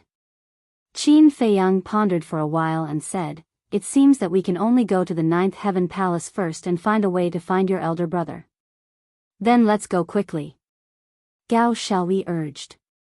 Qin Feiyang's eyes flashed slightly and said, Before we set off, I still need to do something. What is it? Gao Xiaowei was suspicious. It has nothing to do with you. Qin Feiyang glanced at her indifferently. With a wave of his hand, an image appeared in the void. In the image, Guozixiong stood in front of the bed, looking at the bloodstains on the bed with a gloomy face. Swish. Suddenly, a woman in red appeared next to Guozixiong out of thin air. Looking at this woman, Gao Xiaowei's eyes flashed with hatred. Because this woman was Guo Sueki. Father, what's going on? As soon as Guo Sueki appeared, she saw the bloodstains on the bed and asked Guozixiong. I don't know either. Just now, I was going to look for Qin Feiyang, but suddenly I heard your grandfather scream. When your second uncle and I rushed here, there was nothing but these bloodstains. Guo Zixiong shook his head. What about grandfather? Guo Sueki's face turned pale and asked. He's also missing. Guo Zixiong clenched his hands and shouted, Damn bastard, who is it? Come out. Missing, could it be the same person who saved Gao Xiaowei? If that's really the case, then what is his motive for saving Gao Xiaowei and now kidnapping Grandpa? Guo Sueki muttered. Not good. Suddenly, Guo Zixiong exclaimed and immediately turned to run downstairs. Guo Sueki was stunned for a moment before she hurriedly followed him. Qin Feiyang also controlled the Black Tortoise realm and quietly flew down. When he arrived at the hall on the first floor, Guo Zixiong glanced around and walked straight to a vase. Then, he gently turned the vase. Crack! The ground in the corner of the hall slowly split open, revealing a dark passage. Following closely, Guo Zixiong and his daughter entered the passage. Brother, where does it lead to? Fire Lotus asked suspiciously. The Guo family's treasure vault. The corners of Qin Feiyang's mouth lifted slightly. He controlled the Black Tortoise realm and flew in. So this is what you want to do? Fire Lotus suddenly smiled. Gao Xiaowei couldn't help but size up Qin Feiyang and his daughter. She asked suspiciously, What grudge do you have with the Guo family? You won't even let go of the treasure vault. Qin Feiyang laughed, We just came out of seclusion. What grudge could we have with the Guo family? We are helping you vent your anger. Gao Xiaowei was stunned. They were not related to her, helping her vent her anger? That's bullshit. The secret passage was not long. Soon, they saw a stone door in front of them. The stone door was tightly shut and emitted a strong aura. Guo Zixiong ran to the stone door and pressed down on a stone brick beside the stone door. The stone door immediately opened.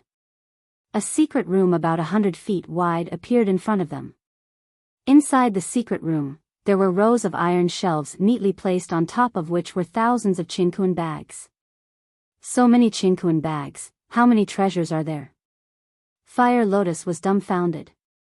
Apart from the Qinkuan bags, there were also some knives, spears, sticks, jade boxes and iron boxes. Gao Xiaowei snorted, How can the Guo family have so many treasures? Half of the treasures here belong to the Gao family. You are from the Gao family? Fire Lotus was stunned. Qin Feiyang laughed, Fire Lotus, think about it. After the Guo family gets rid of the Gao family, will they let go of the Gao family's treasure vault?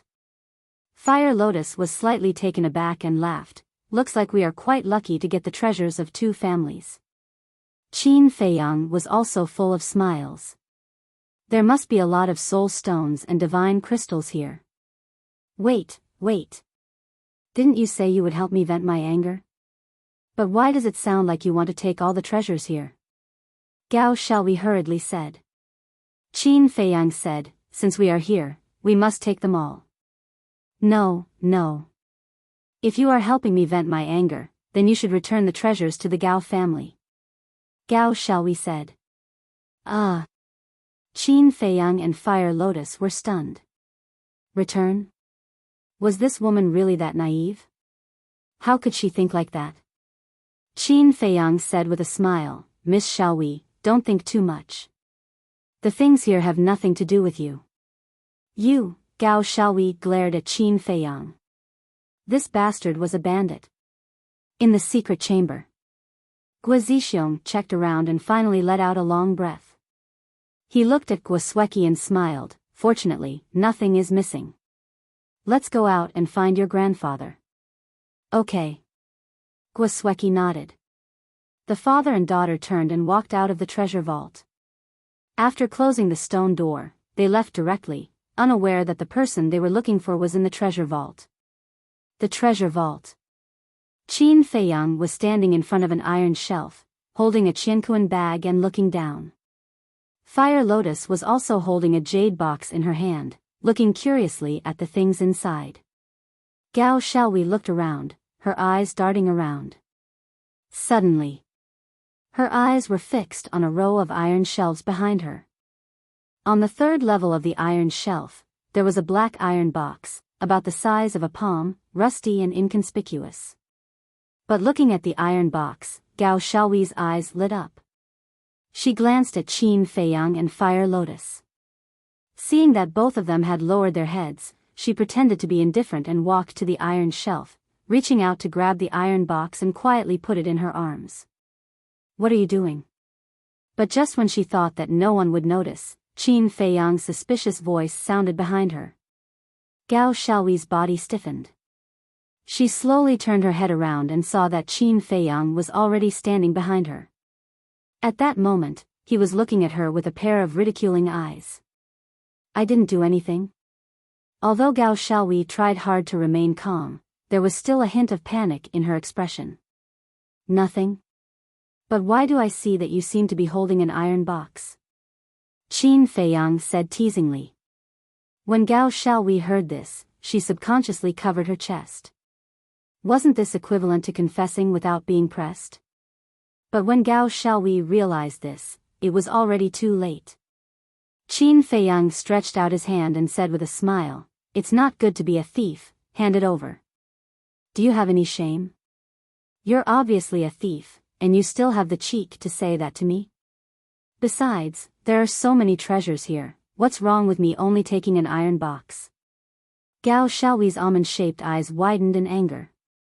She was about to go crazy from anger. Since there are so many treasures, why didn't you take anything else but that inconspicuous iron box? And you didn't even look at it before putting it in your arms. What does this mean? It means that you know this iron box and know what's inside? In other words, this iron box is from the Gao family. Qin Feiyang's teasing expression became even more obvious. Facing Qin Feiyang's gaze, Gao Xiaohui could no longer hide the panic in her heart. Who exactly is this man? How could she have seen through so much with just these insignificant actions? Don't test my patience. Even the old patriarch is no match for me, not to mention you. Hurry up. Qin Feiyang said with a smile. Big brother, I beg you, just give me this iron box. Is there really nothing in this iron box? Gao Xiaohui looked at Qin Feiyang pleadingly with a pitiful look. If the hard way didn't work, then he would use the soft way.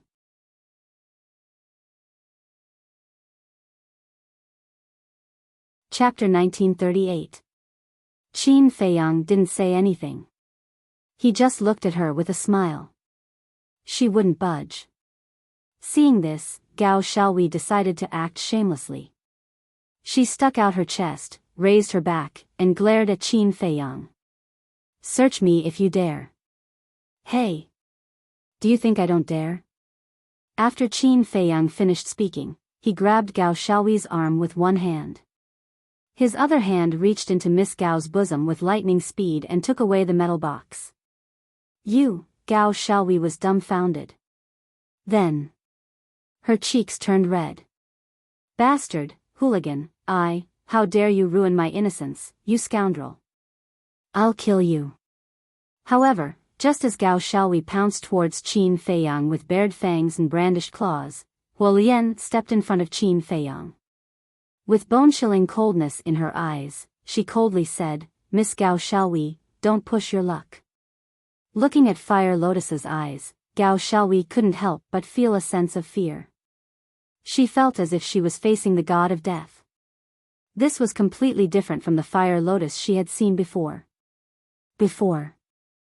Huolian had always been very kind and gentle, which made Gao Xiaohui think that Huolian was a docile and obedient girl. So when she suddenly saw the other side of Fire Lotus, she couldn't accept it for a while. As for Qin Feiyang, he simply ignored Gao Xiaohui and directly opened the metal box. Inside, there was a green ring that looked like it was carved out of a piece of jade. It was bright and shone with divine light. Qin Feiyang took out the ring and looked at it curiously. He found that it was an interspatial ring. An interspatial ring could only be opened and used after it was owned by a drop of blood. Qin Feiyang glanced at Miss Gao and entered the Black Tortoise realm alone. He cut his finger and a drop of purple gold dragon blood fell on it.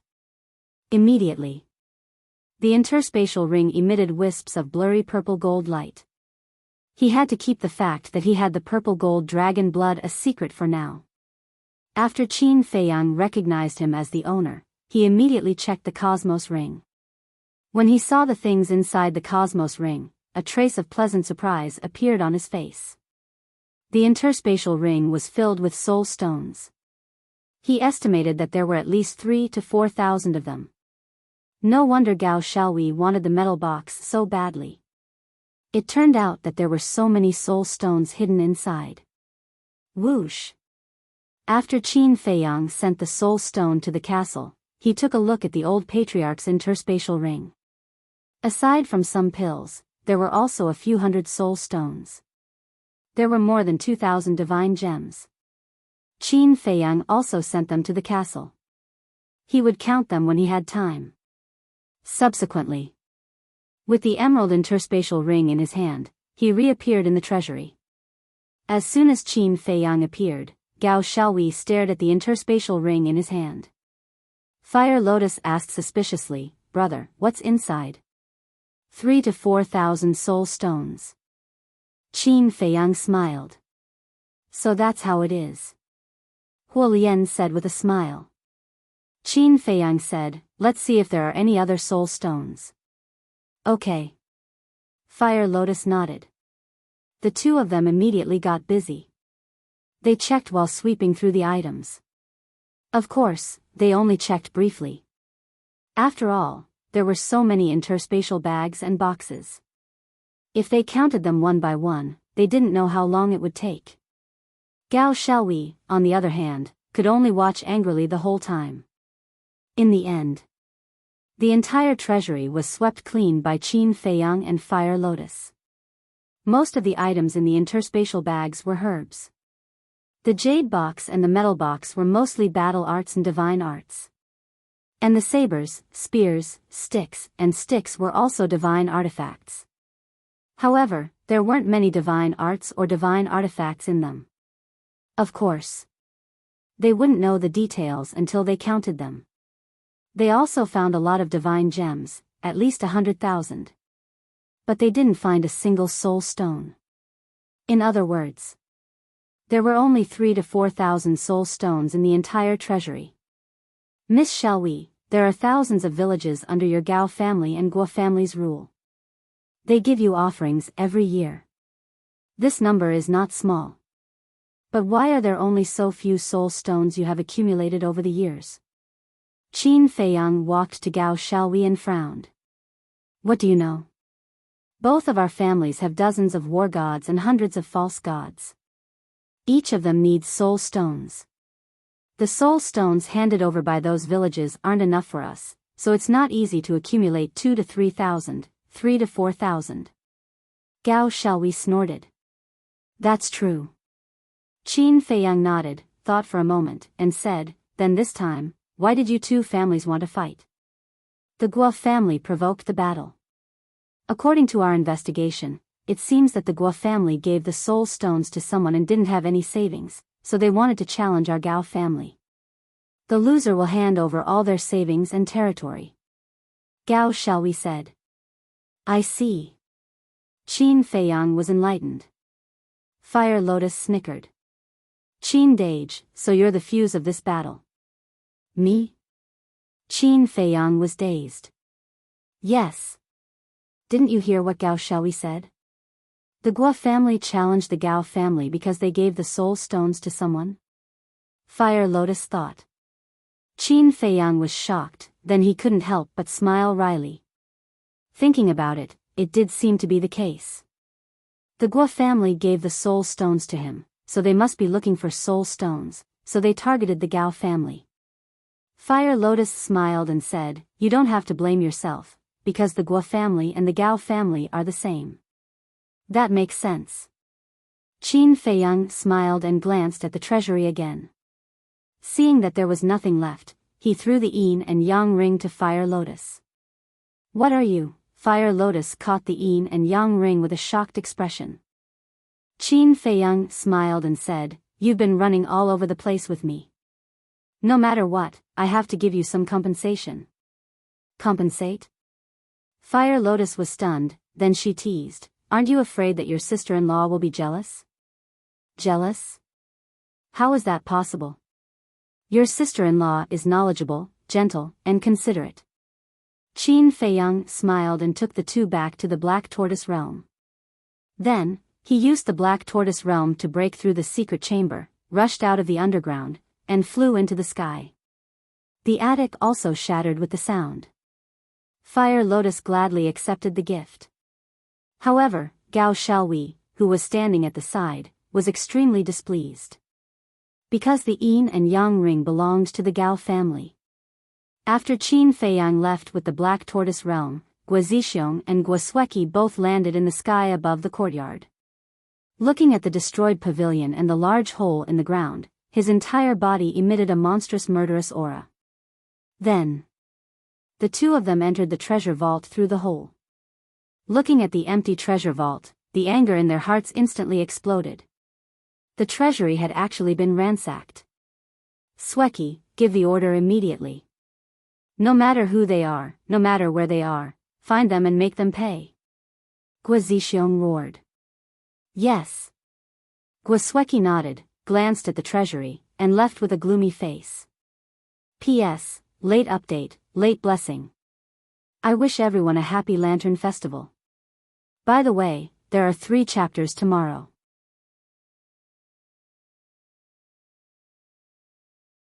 Chapter 1939. As the culprit, Qin Feiyang didn't even think about Guo family's revenge. Naturally, he wasn't afraid of Guo family's revenge. At this time, while driving the Black Tortoise world at lightning speed, he was playing with an interspatial ring. This wasn't the interspatial ring he gave Fire Lotus, but the one he snatched from the old patriarch. Interspatial bags and interspatial rings really couldn't be compared. No matter how big the interspatial bag was, there was still a limit. But the space inside this interspatial ring was several li wide. Who knew how many things it could hold? Even those who didn't know would think that it was a spatial divine item. After playing with it for a while, Qin Feiyang put it on his finger. Needless to say, the size was quite suitable. Bandit, hooligan, Gao Xiaowei had been eyeing Qin Feiyang from the side, but she couldn't do anything to Qin Feiyang.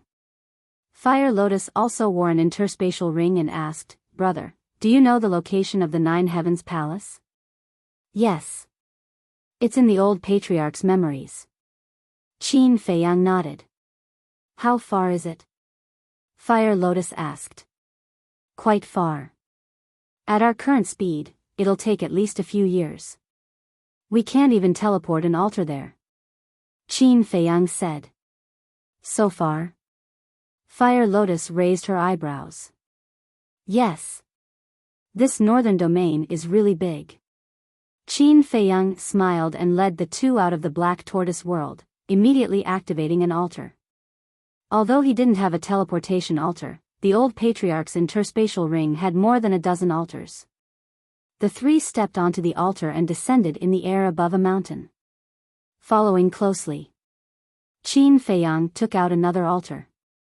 Although a teleportation altar couldn't directly reach the 9 Heavens Palace, it could be used continuously.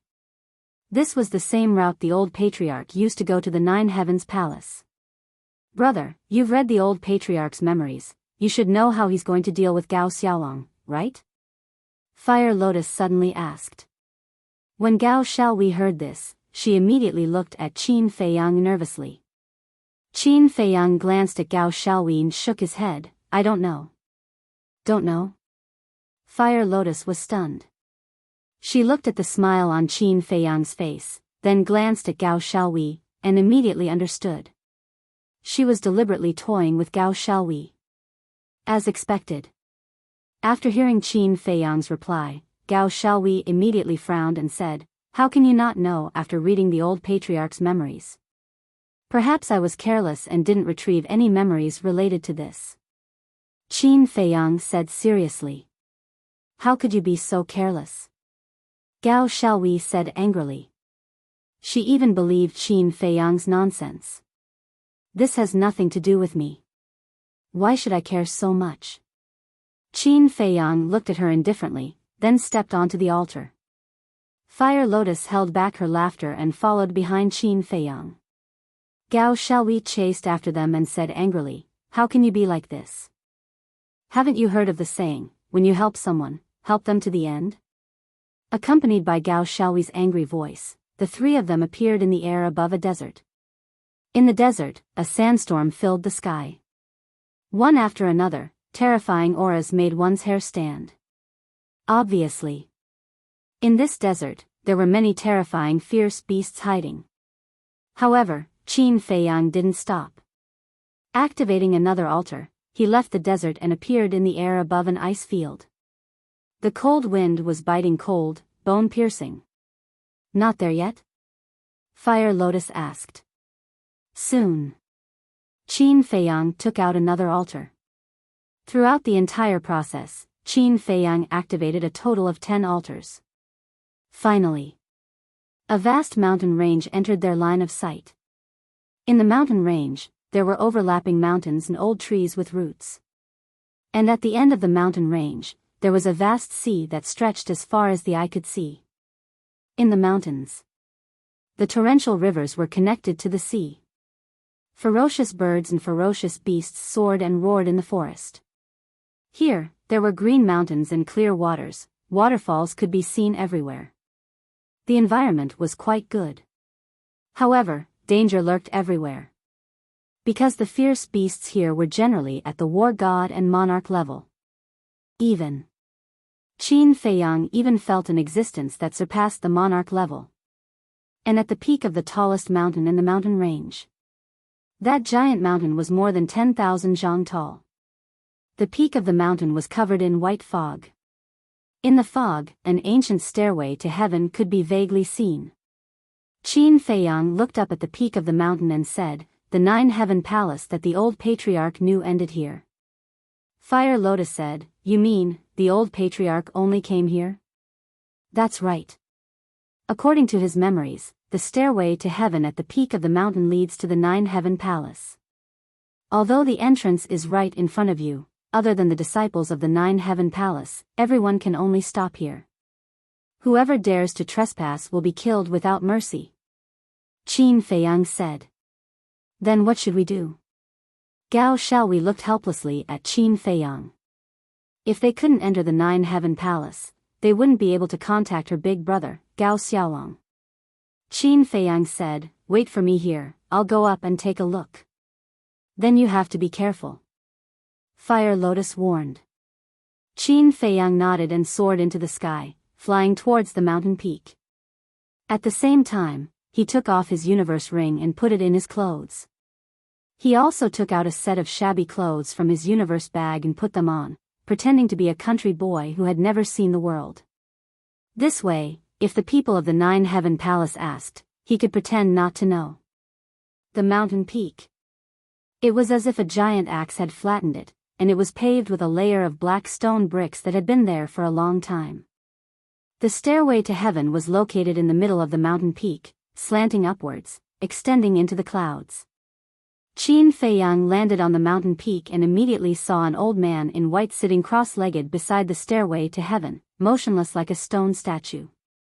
The old man had white hair and a white beard, and his face was wrinkled. His eyes were closed, and no aura could be sensed from him, as if he was just an ordinary old man. But Qin Feiyang didn't dare to underestimate him. Because it didn't take a genius to figure out that this old man was sitting cross-legged here to guard the stairway to heaven. In other words, he was the gatekeeper of the 9-heaven palace. How could the gatekeeper of the 9 heavens palace be a simple character? Qin Feiyang was on high alert as he raised his head to look at the stairway to heaven. The stairway to heaven was more than 10 meters wide. It was pure white as if it was made of divine jade, exuding a sacred and ancient aura. At the end of the stairway to heaven, above the clouds, a huge island could be vaguely seen. Although he was unable to see it clearly, the majestic aura that was imperceptibly emitted had already given Qin Feiyang a feeling of impact and shock. This is the Nine Heaven Palace. Unrelated people, leave at once. Suddenly, a hoarse voice broke the silence in this place. The tone was calm and indifferent, without any ripples. Qin Feiyang quivered and hurriedly looked at the old man in white. Because the one who spoke was this old man, but he didn't open his eyes and his expression didn't change. Greetings, senior. Qin Feiyang cupped his hands and said. The old man in white didn't speak again, nor did he open his eyes to look at Qin Feiyang, as if Qin Feiyang was air. Qin Feiyang said, Senior, Junior is here to see someone. I hope Senior can accommodate me. The old man in white said indifferently, use the image crystal to contact him. He still didn't open his eyes. Although his words were very calm, there was a kind of majesty that couldn't be disobeyed. Qin Feiyang raised his eyebrows and said, Senior, the person Junior is looking for has not established a contract with Junior, so I hope Senior, let's go. But before Qin Feiyang finished, the old man in white opened his mouth. His tone began to have a trace of coldness. Qin Feiyang sighed helplessly, turned into a stream of light, cut through the sky, and landed beside Fire Lotus and Gao Xiaowei. How is it? Gao Xiaowei hurriedly asked. There's no chance at all. Qin Feiyang shook his head. What should we do? Gao Xiaowei was burning with anxiety. It's definitely impossible to enter the Nine Heaven Palace. We can only try our luck nearby and see if we can meet someone who knows your big brother. Qin Feiyang pondered. Then let's go quickly. Gao Xiaowei urged. What's the hurry? There are beasts everywhere here. If we run around like headless flies, we will definitely encounter a lot of trouble. After Qin Feiyang finished speaking, he released his divine sense in all directions. Everything was clear in his eyes. He saw beasts as big as mountains, pythons as big as mountains, and poisonous insects as small as grains of rice, but he didn't see any traces of humans. Something wasn't right. The beasts here were too terrifying. Ordinary disciples wouldn't come here to hunt, train, or search for treasures. Qin Feiyang turned around and looked at the periphery of the mountain range. Perhaps there were disciples of the Nine Heaven Palace in the periphery or the border. He made a prompt decision. He brought Fire Lotus and Gao Xiaowei into the Black Tortoise world, then controlled the Black Tortoise world and flew towards the periphery. This mountain range was unimaginably huge. The number of beasts was also beyond imagination. If they didn't directly teleport in, with their strength, they wouldn't be able to reach the Nine Heaven Palace. Time flew by, and a day passed. The beasts they encountered finally had a change in strength. Monarch god-level beasts were nowhere to be seen. Their cultivation was generally at the war god level. In other words, they had already left the hinterland. Morning. The sun rose from the horizon. The cold air left by the night gradually dissipated. Roar. Boom. After that, the roars of beasts and the sounds of battle gradually came from the mountains in front. If there were sounds of battle, there must be people. Qin Feiyang immediately followed one of the sounds of battle and searched. At this moment, the beasts they encountered were even weaker. They were basically between the initial and advanced war god level. Of course, they would occasionally encounter a few perfect war god level beasts. Along the way, Qin Feiyang's heart couldn't calm down. Along the way, they not only encountered beasts, but also a large number of herbs. And many of those herbs, he had never seen before. However, he didn't go out to collect them. Because as long as the herbs were slightly older, there would be beasts protecting them. He wasn't afraid of these beasts, but he didn't want to cause trouble. Soon, a lake appeared in the image. The lake's area was dozens of miles. At this moment, the lake water was tumbling, creating 100 feet tall wave. Terrifying shockwaves from the battle swept across the sky like a tide. And in the sky above the lake, a man and a beast were crazily fighting. It was a young man. He looked to be about 25 or 26 years old. He was about 175 meters tall and wore a black robe. His thick black hair danced in the wind. His body was covered in blood and his face was pale. But his aura was very strong. It was a low-level war god.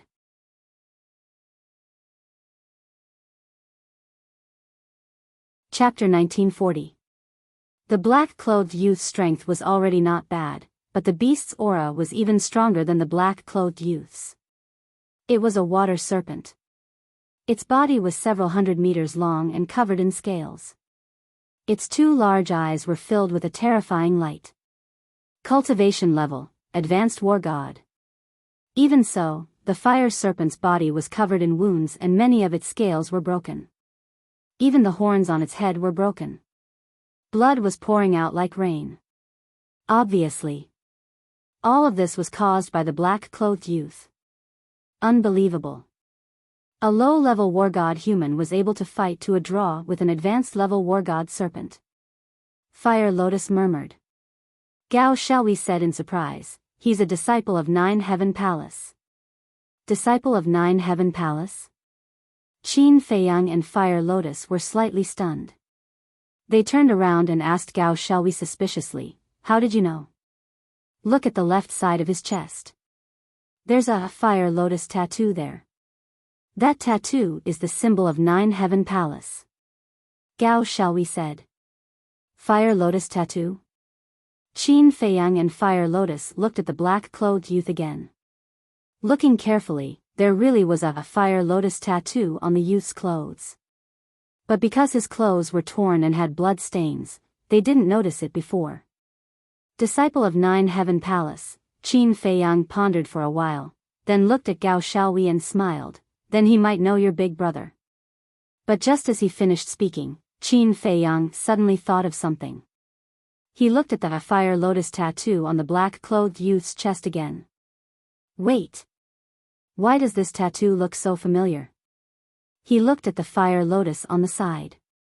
Looking at the Fire Lotus tattoo, his eyes were a bit dazed. Oh right. Qin Feiyang suddenly shivered and looked at the mask on Fire Lotus's face in surprise. If he didn't remember wrongly, the Fire Lotus mark between his brows was very similar to the Fire Lotus pattern on the black-clothed young man's clothes. Fire Lotus transmitted her voice, Qin Dage, could it be that I'm from the Nine Heavens Palace? Don't jump to conclusions just yet. Take off your mask and let me confirm it. Qin Feiyang thought. There's no need to confirm.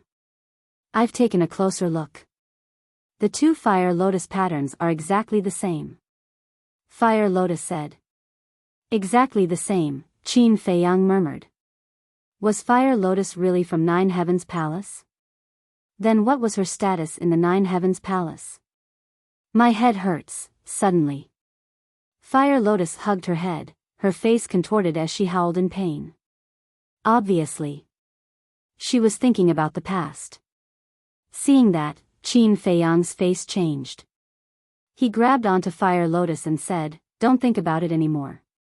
Gao Xiaohui looked at the two of them suspiciously. What was going on?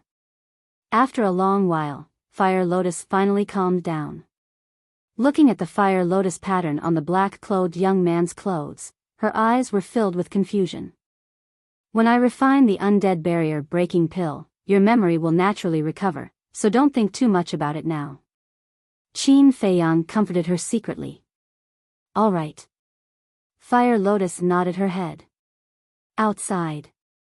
The black-clothed young man and Shui Jiao were locked in battle. The surrounding space was collapsing one after another. You guys stay here, I'll go out and ask. Qin Feiyang reminded the two girls and with a flash, he appeared above the lake. He did not hide his aura. The black-clothed young man and Shui Jiao immediately noticed him. They stopped at the same time and looked at Qin Feiyang.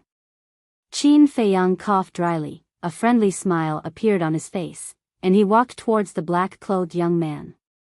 Seeing that, the Shui Jiao immediately became ferocious.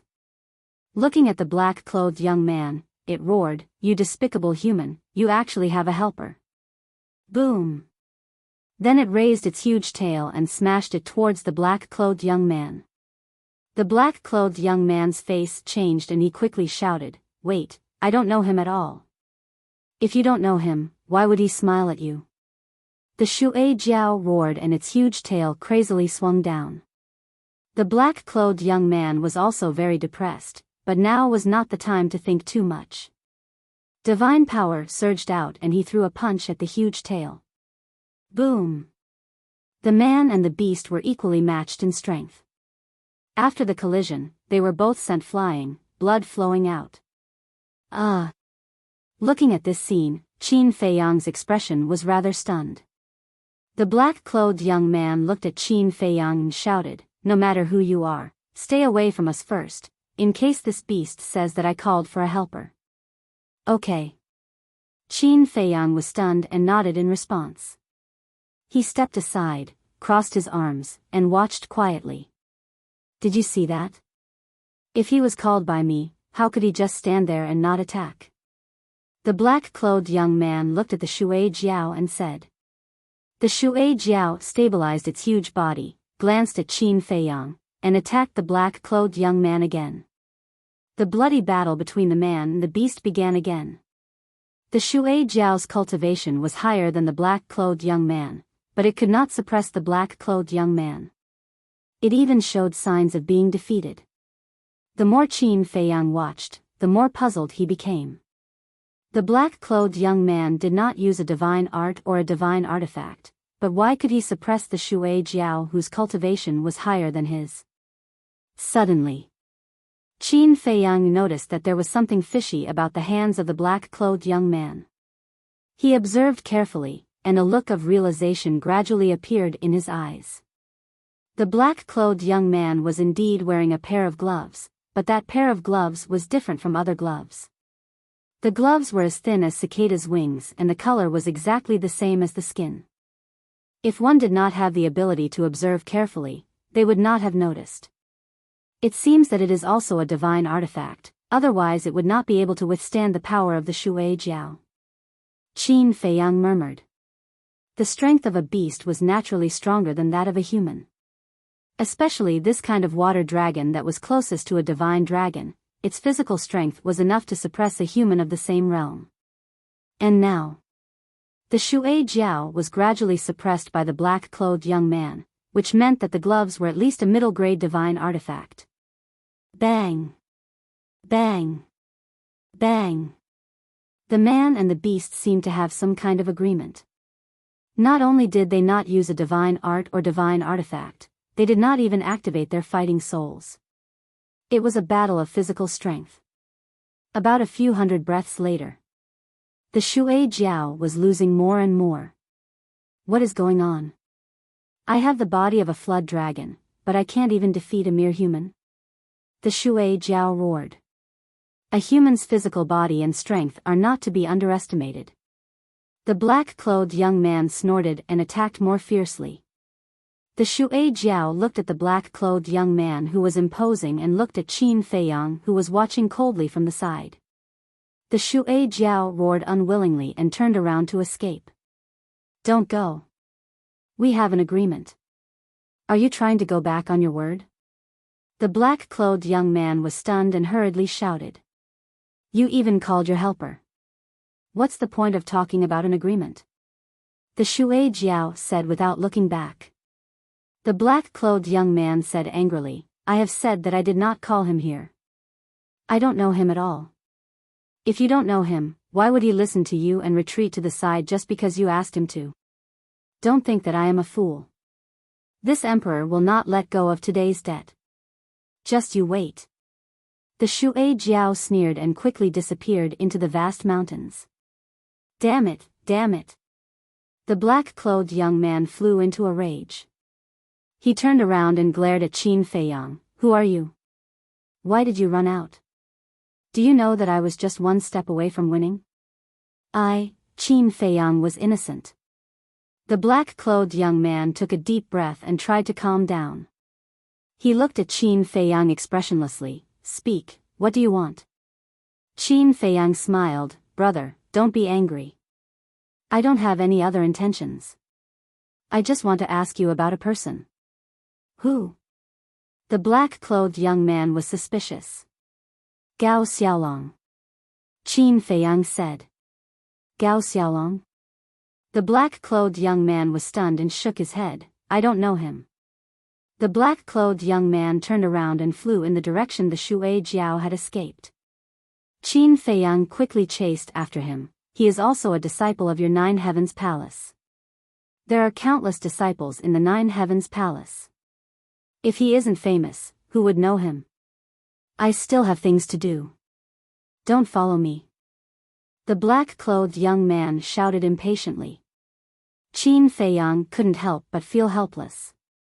The departed spirit flower was about to fall into my hands, but a stupid idiot came out to mess things up. Damn it, I'm so unlucky. The black-clothed young man cursed under his breath without turning his head. Departed spirit flower? Qin Feiyang was stunned. He raised his head and looked at the black-clothed young man. If he remembered correctly, the departed spirit flower was one of the 4 ingredients needed to refine the departed spirit barrier-breaking pill. This was really a pleasant surprise. Brother, Qin Feiyang quickly chased after him. The black-clothed young man stopped in the void and turned around to glare at Qin Feiyang. He raised his eyebrows and said, "What else do you want? Do you believe that I won't be polite to you? Calm down, calm down. I heard you mention the departed spirit flower. I think I can help you." Qin Feiyang smiled. You heard it? The black-clothed young man frowned. His eyes were filled with killing intent. Don't. Although I heard it, I don't have any thoughts about the departed spirit flower. Moreover, you are a disciple of the Nine Heaven Palace. You have a noble status.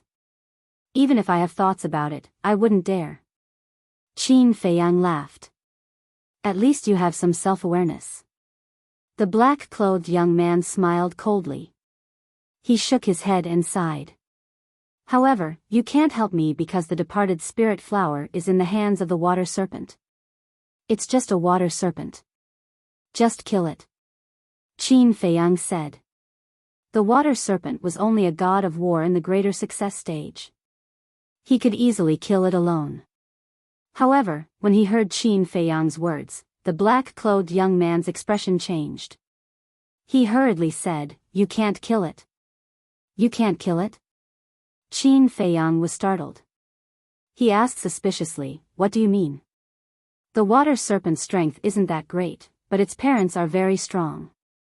Both of them are half-step divine lords. Do you think they will let us go if we kill the water serpent?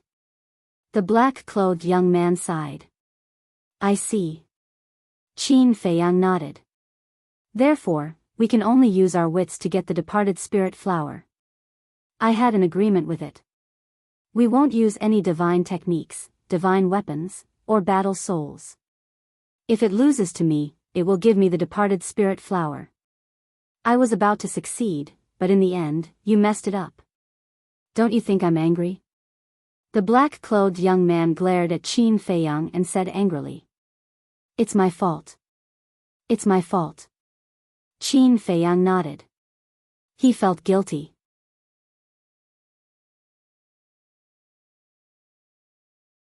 Chapter 1941. Forget it. I'm not such a petty person. I know you didn't do it on purpose. But can you stop following me? I really don't know that dragon you're talking about. The black-clothed youth looked at Qin Feiyang in annoyance. It doesn't matter if you don't know him. You're all disciples of Nine Heaven Palace anyway. As long as you help me ask around, I'm sure you'll find out. I won't let you work for nothing. I'll think of a way to get you the departed spirit flower. Qin Feiyang said. The black-clothed youth looked at Qin Feiyang and frowned. Then tell me, what method do you have? Qin Feiyang asked, is the departed spirit flower with the anaconda? Yes. The black-clothed youth nodded. Qin Feiyang said, okay, I'll go kill it and get you the departed spirit flower. Kill it. The black-clothed youth was shocked and said angrily, did you hear what I just said? Its parents are both half-step monarch god existences. Killing it is the same as seeking death. It's fine. You don't have to do anything. Even if its parents find out, they'll look for me. They won't implicate you. Qin Feiyang smiled. The black-clothed youth was stunned. He looked at Qin Feiyang and asked, "Are you sure?" Qin Feiyang nodded. "Okay. As long as you bring me the departed spirit flower, I'll immediately return to Nine Heaven Palace and help you ask about that dragon." The black-clothed youth clenched his teeth and said, "Okay, wait for me here. I'll be back soon." Qin Feiyang smiled and teleported, disappearing from the black-clothed youth's sight. What a fool. The black-clothed youth shook his head, his eyes full of disdain. After leaving the black-clothed youth's sight, Qin Feiyang summoned the white-eyed wolf to chase after the anaconda. After some effort, the man and the wolf finally found the water serpent in front of a waterfall. The water Biyao was lying on a huge rock in front of the waterfall, recuperating while mumbling something angrily. "Sure." Qin Feiyang, together with the white-eyed wolf, flew above the water flood dragon and greeted it with a smile. The Shui Jiao was slightly taken aback. It raised its head to look at the man and the wolf.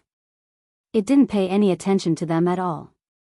It immediately withdrew its gaze. Ugh! The white-eyed wolf was stunned. This guy had a lot of guts. He actually dared to ignore them. The man and the wolf landed in front of the white-eyed wolf. The wolf grinned and said, "Aren't you afraid that we'll kill you?" "Kill me?" Shui Jiao was stunned on the spot, but soon after, his eyes were filled with mockery. He looked at Qin Feiyang and said, "You're not a disciple of the Nine Heavens Palace, are you?" "No." Qin Feiyang shook his head. "Then, that's funny. Even that disciple of the Nine Heavens Palace didn't dare to say such words to me. Who do you think you are? Do you want to die?" Shui Jiao's eyes were filled with disdain. Qin Feiyang smiled and said, "I know what you're relying on, but a mere half-step divine emperor doesn't have the right to be arrogant in front of me." "What did you say?" Shui Jiao raised his head and looked at Qin Feiyang and the white-eyed wolf. His eyes were filled with shock. "I said, even if your parents were here, they wouldn't have the right to be arrogant in front of me." Qin Feiyang laughed. "Huh," Shui Jiao raised his head and laughed. He didn't hide his contempt. "Little Qin Zi, he still doesn't believe you." The white-eyed wolf joked. "He'll believe you soon." Qin Feiyang laughed and waved his hand. A blood-red light instantly entered Shui Jiao's sea of qi. "Ah!" Shui Jiao immediately screamed, and his aura quickly dissipated. "You," he looked at Qin Feiyang in disbelief. Did he really attack him? The most terrifying thing was, that blood-red light was so fast that he couldn't even react. The white-eyed wolf gloated, "See, this is the consequence of showing off in front of us." Shui Jiao came back to his senses and his eyes flashed with a fierce light. He laughed and said, "You're finished. Even God can't save you. If you dare to talk nonsense again, I'll kill you now." Qin Feiyang's eyes were cold. He said, "I don't want your life. I just want the ghost flower. Give it to me immediately. Don't even think about it." Shui Jiao sneered. Qin Feiyang sighed and said, "It seems that there are a lot of stubborn people and fierce beasts in this ancient world. In that case, let's do it. Anyway, I want to taste this dragon's meat. Do you want to stew it? Or braise it? Or stir-fry it? Or barbecue it?" As the white-eyed wolf spoke, he wiped his saliva and his eyes were green. Looking at the white-eyed wolf's eyes, Shui Jiao couldn't help but start to panic. A wise man knows when to retreat. He decisively took out a jade box and threw it to Qin Feiyang, saying, "This is the ghost flower you want. Take it and leave." So cowardly. The white-eyed wolf was stunned and immediately lost interest. He hadn't shown his real strength yet, but he was already so scared. He was worse than a paper tiger. Qin Feiyang smiled, grabbed the jade box, and opened it. A black flower suddenly appeared. This flower was about the size of an egg. It had a total of 4 petals, like a small trumpet. It was pitch black and emitted a trace of black mist. This kind of black fog gave off a gloomy and eerie feeling. This is the ghost flower? The white-eyed wolf was curious. It's exactly the same as what's recorded in the scripture of pills. It should be good. According to the scripture of pills, the ghost flower can only be born in places with extremely strong yin energy.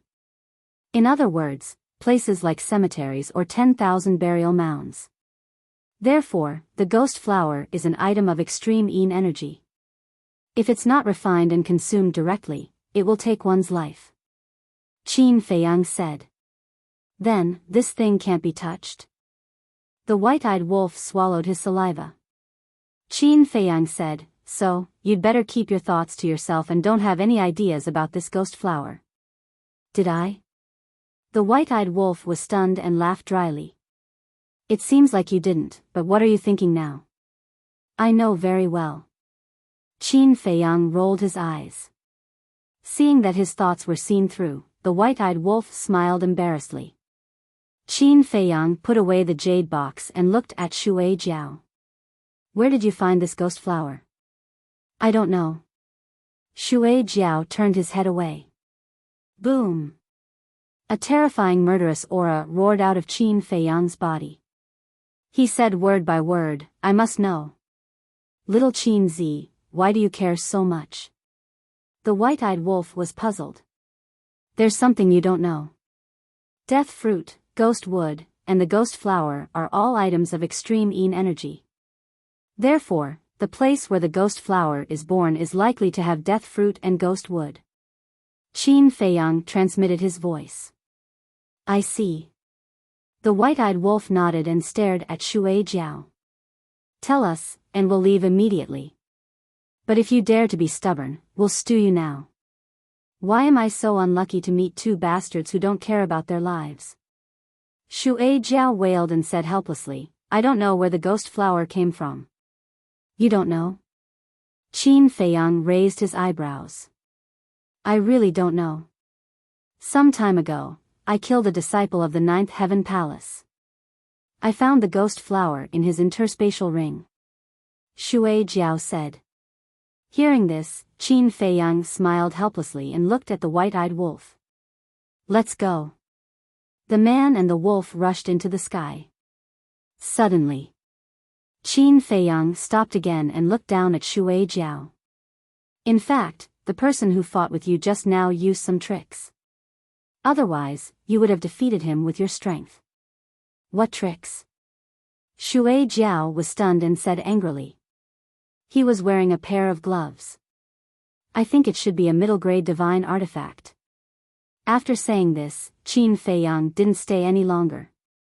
He turned around and left with the white-eyed wolf. Damn bastard, how dare you trick me?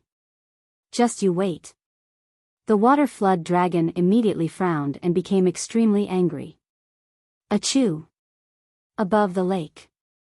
The young man in black sneezed, rubbed his nose and murmured suspiciously. Who's cursing me behind my back? Whoosh! Soon, a stream of light flashed through the sky. It was Qin Feiyang. As for the white-eyed wolf, he had already gone to the castle to cultivate in seclusion. Brother, how was it? When the young man in black saw Qin Feiyang, he greeted him enthusiastically. Qin Feiyang smiled and waved his hand. A jade box appeared. The young man in black immediately grabbed the jade box and opened it. His eyes lit up. Ghost flower, I finally got it.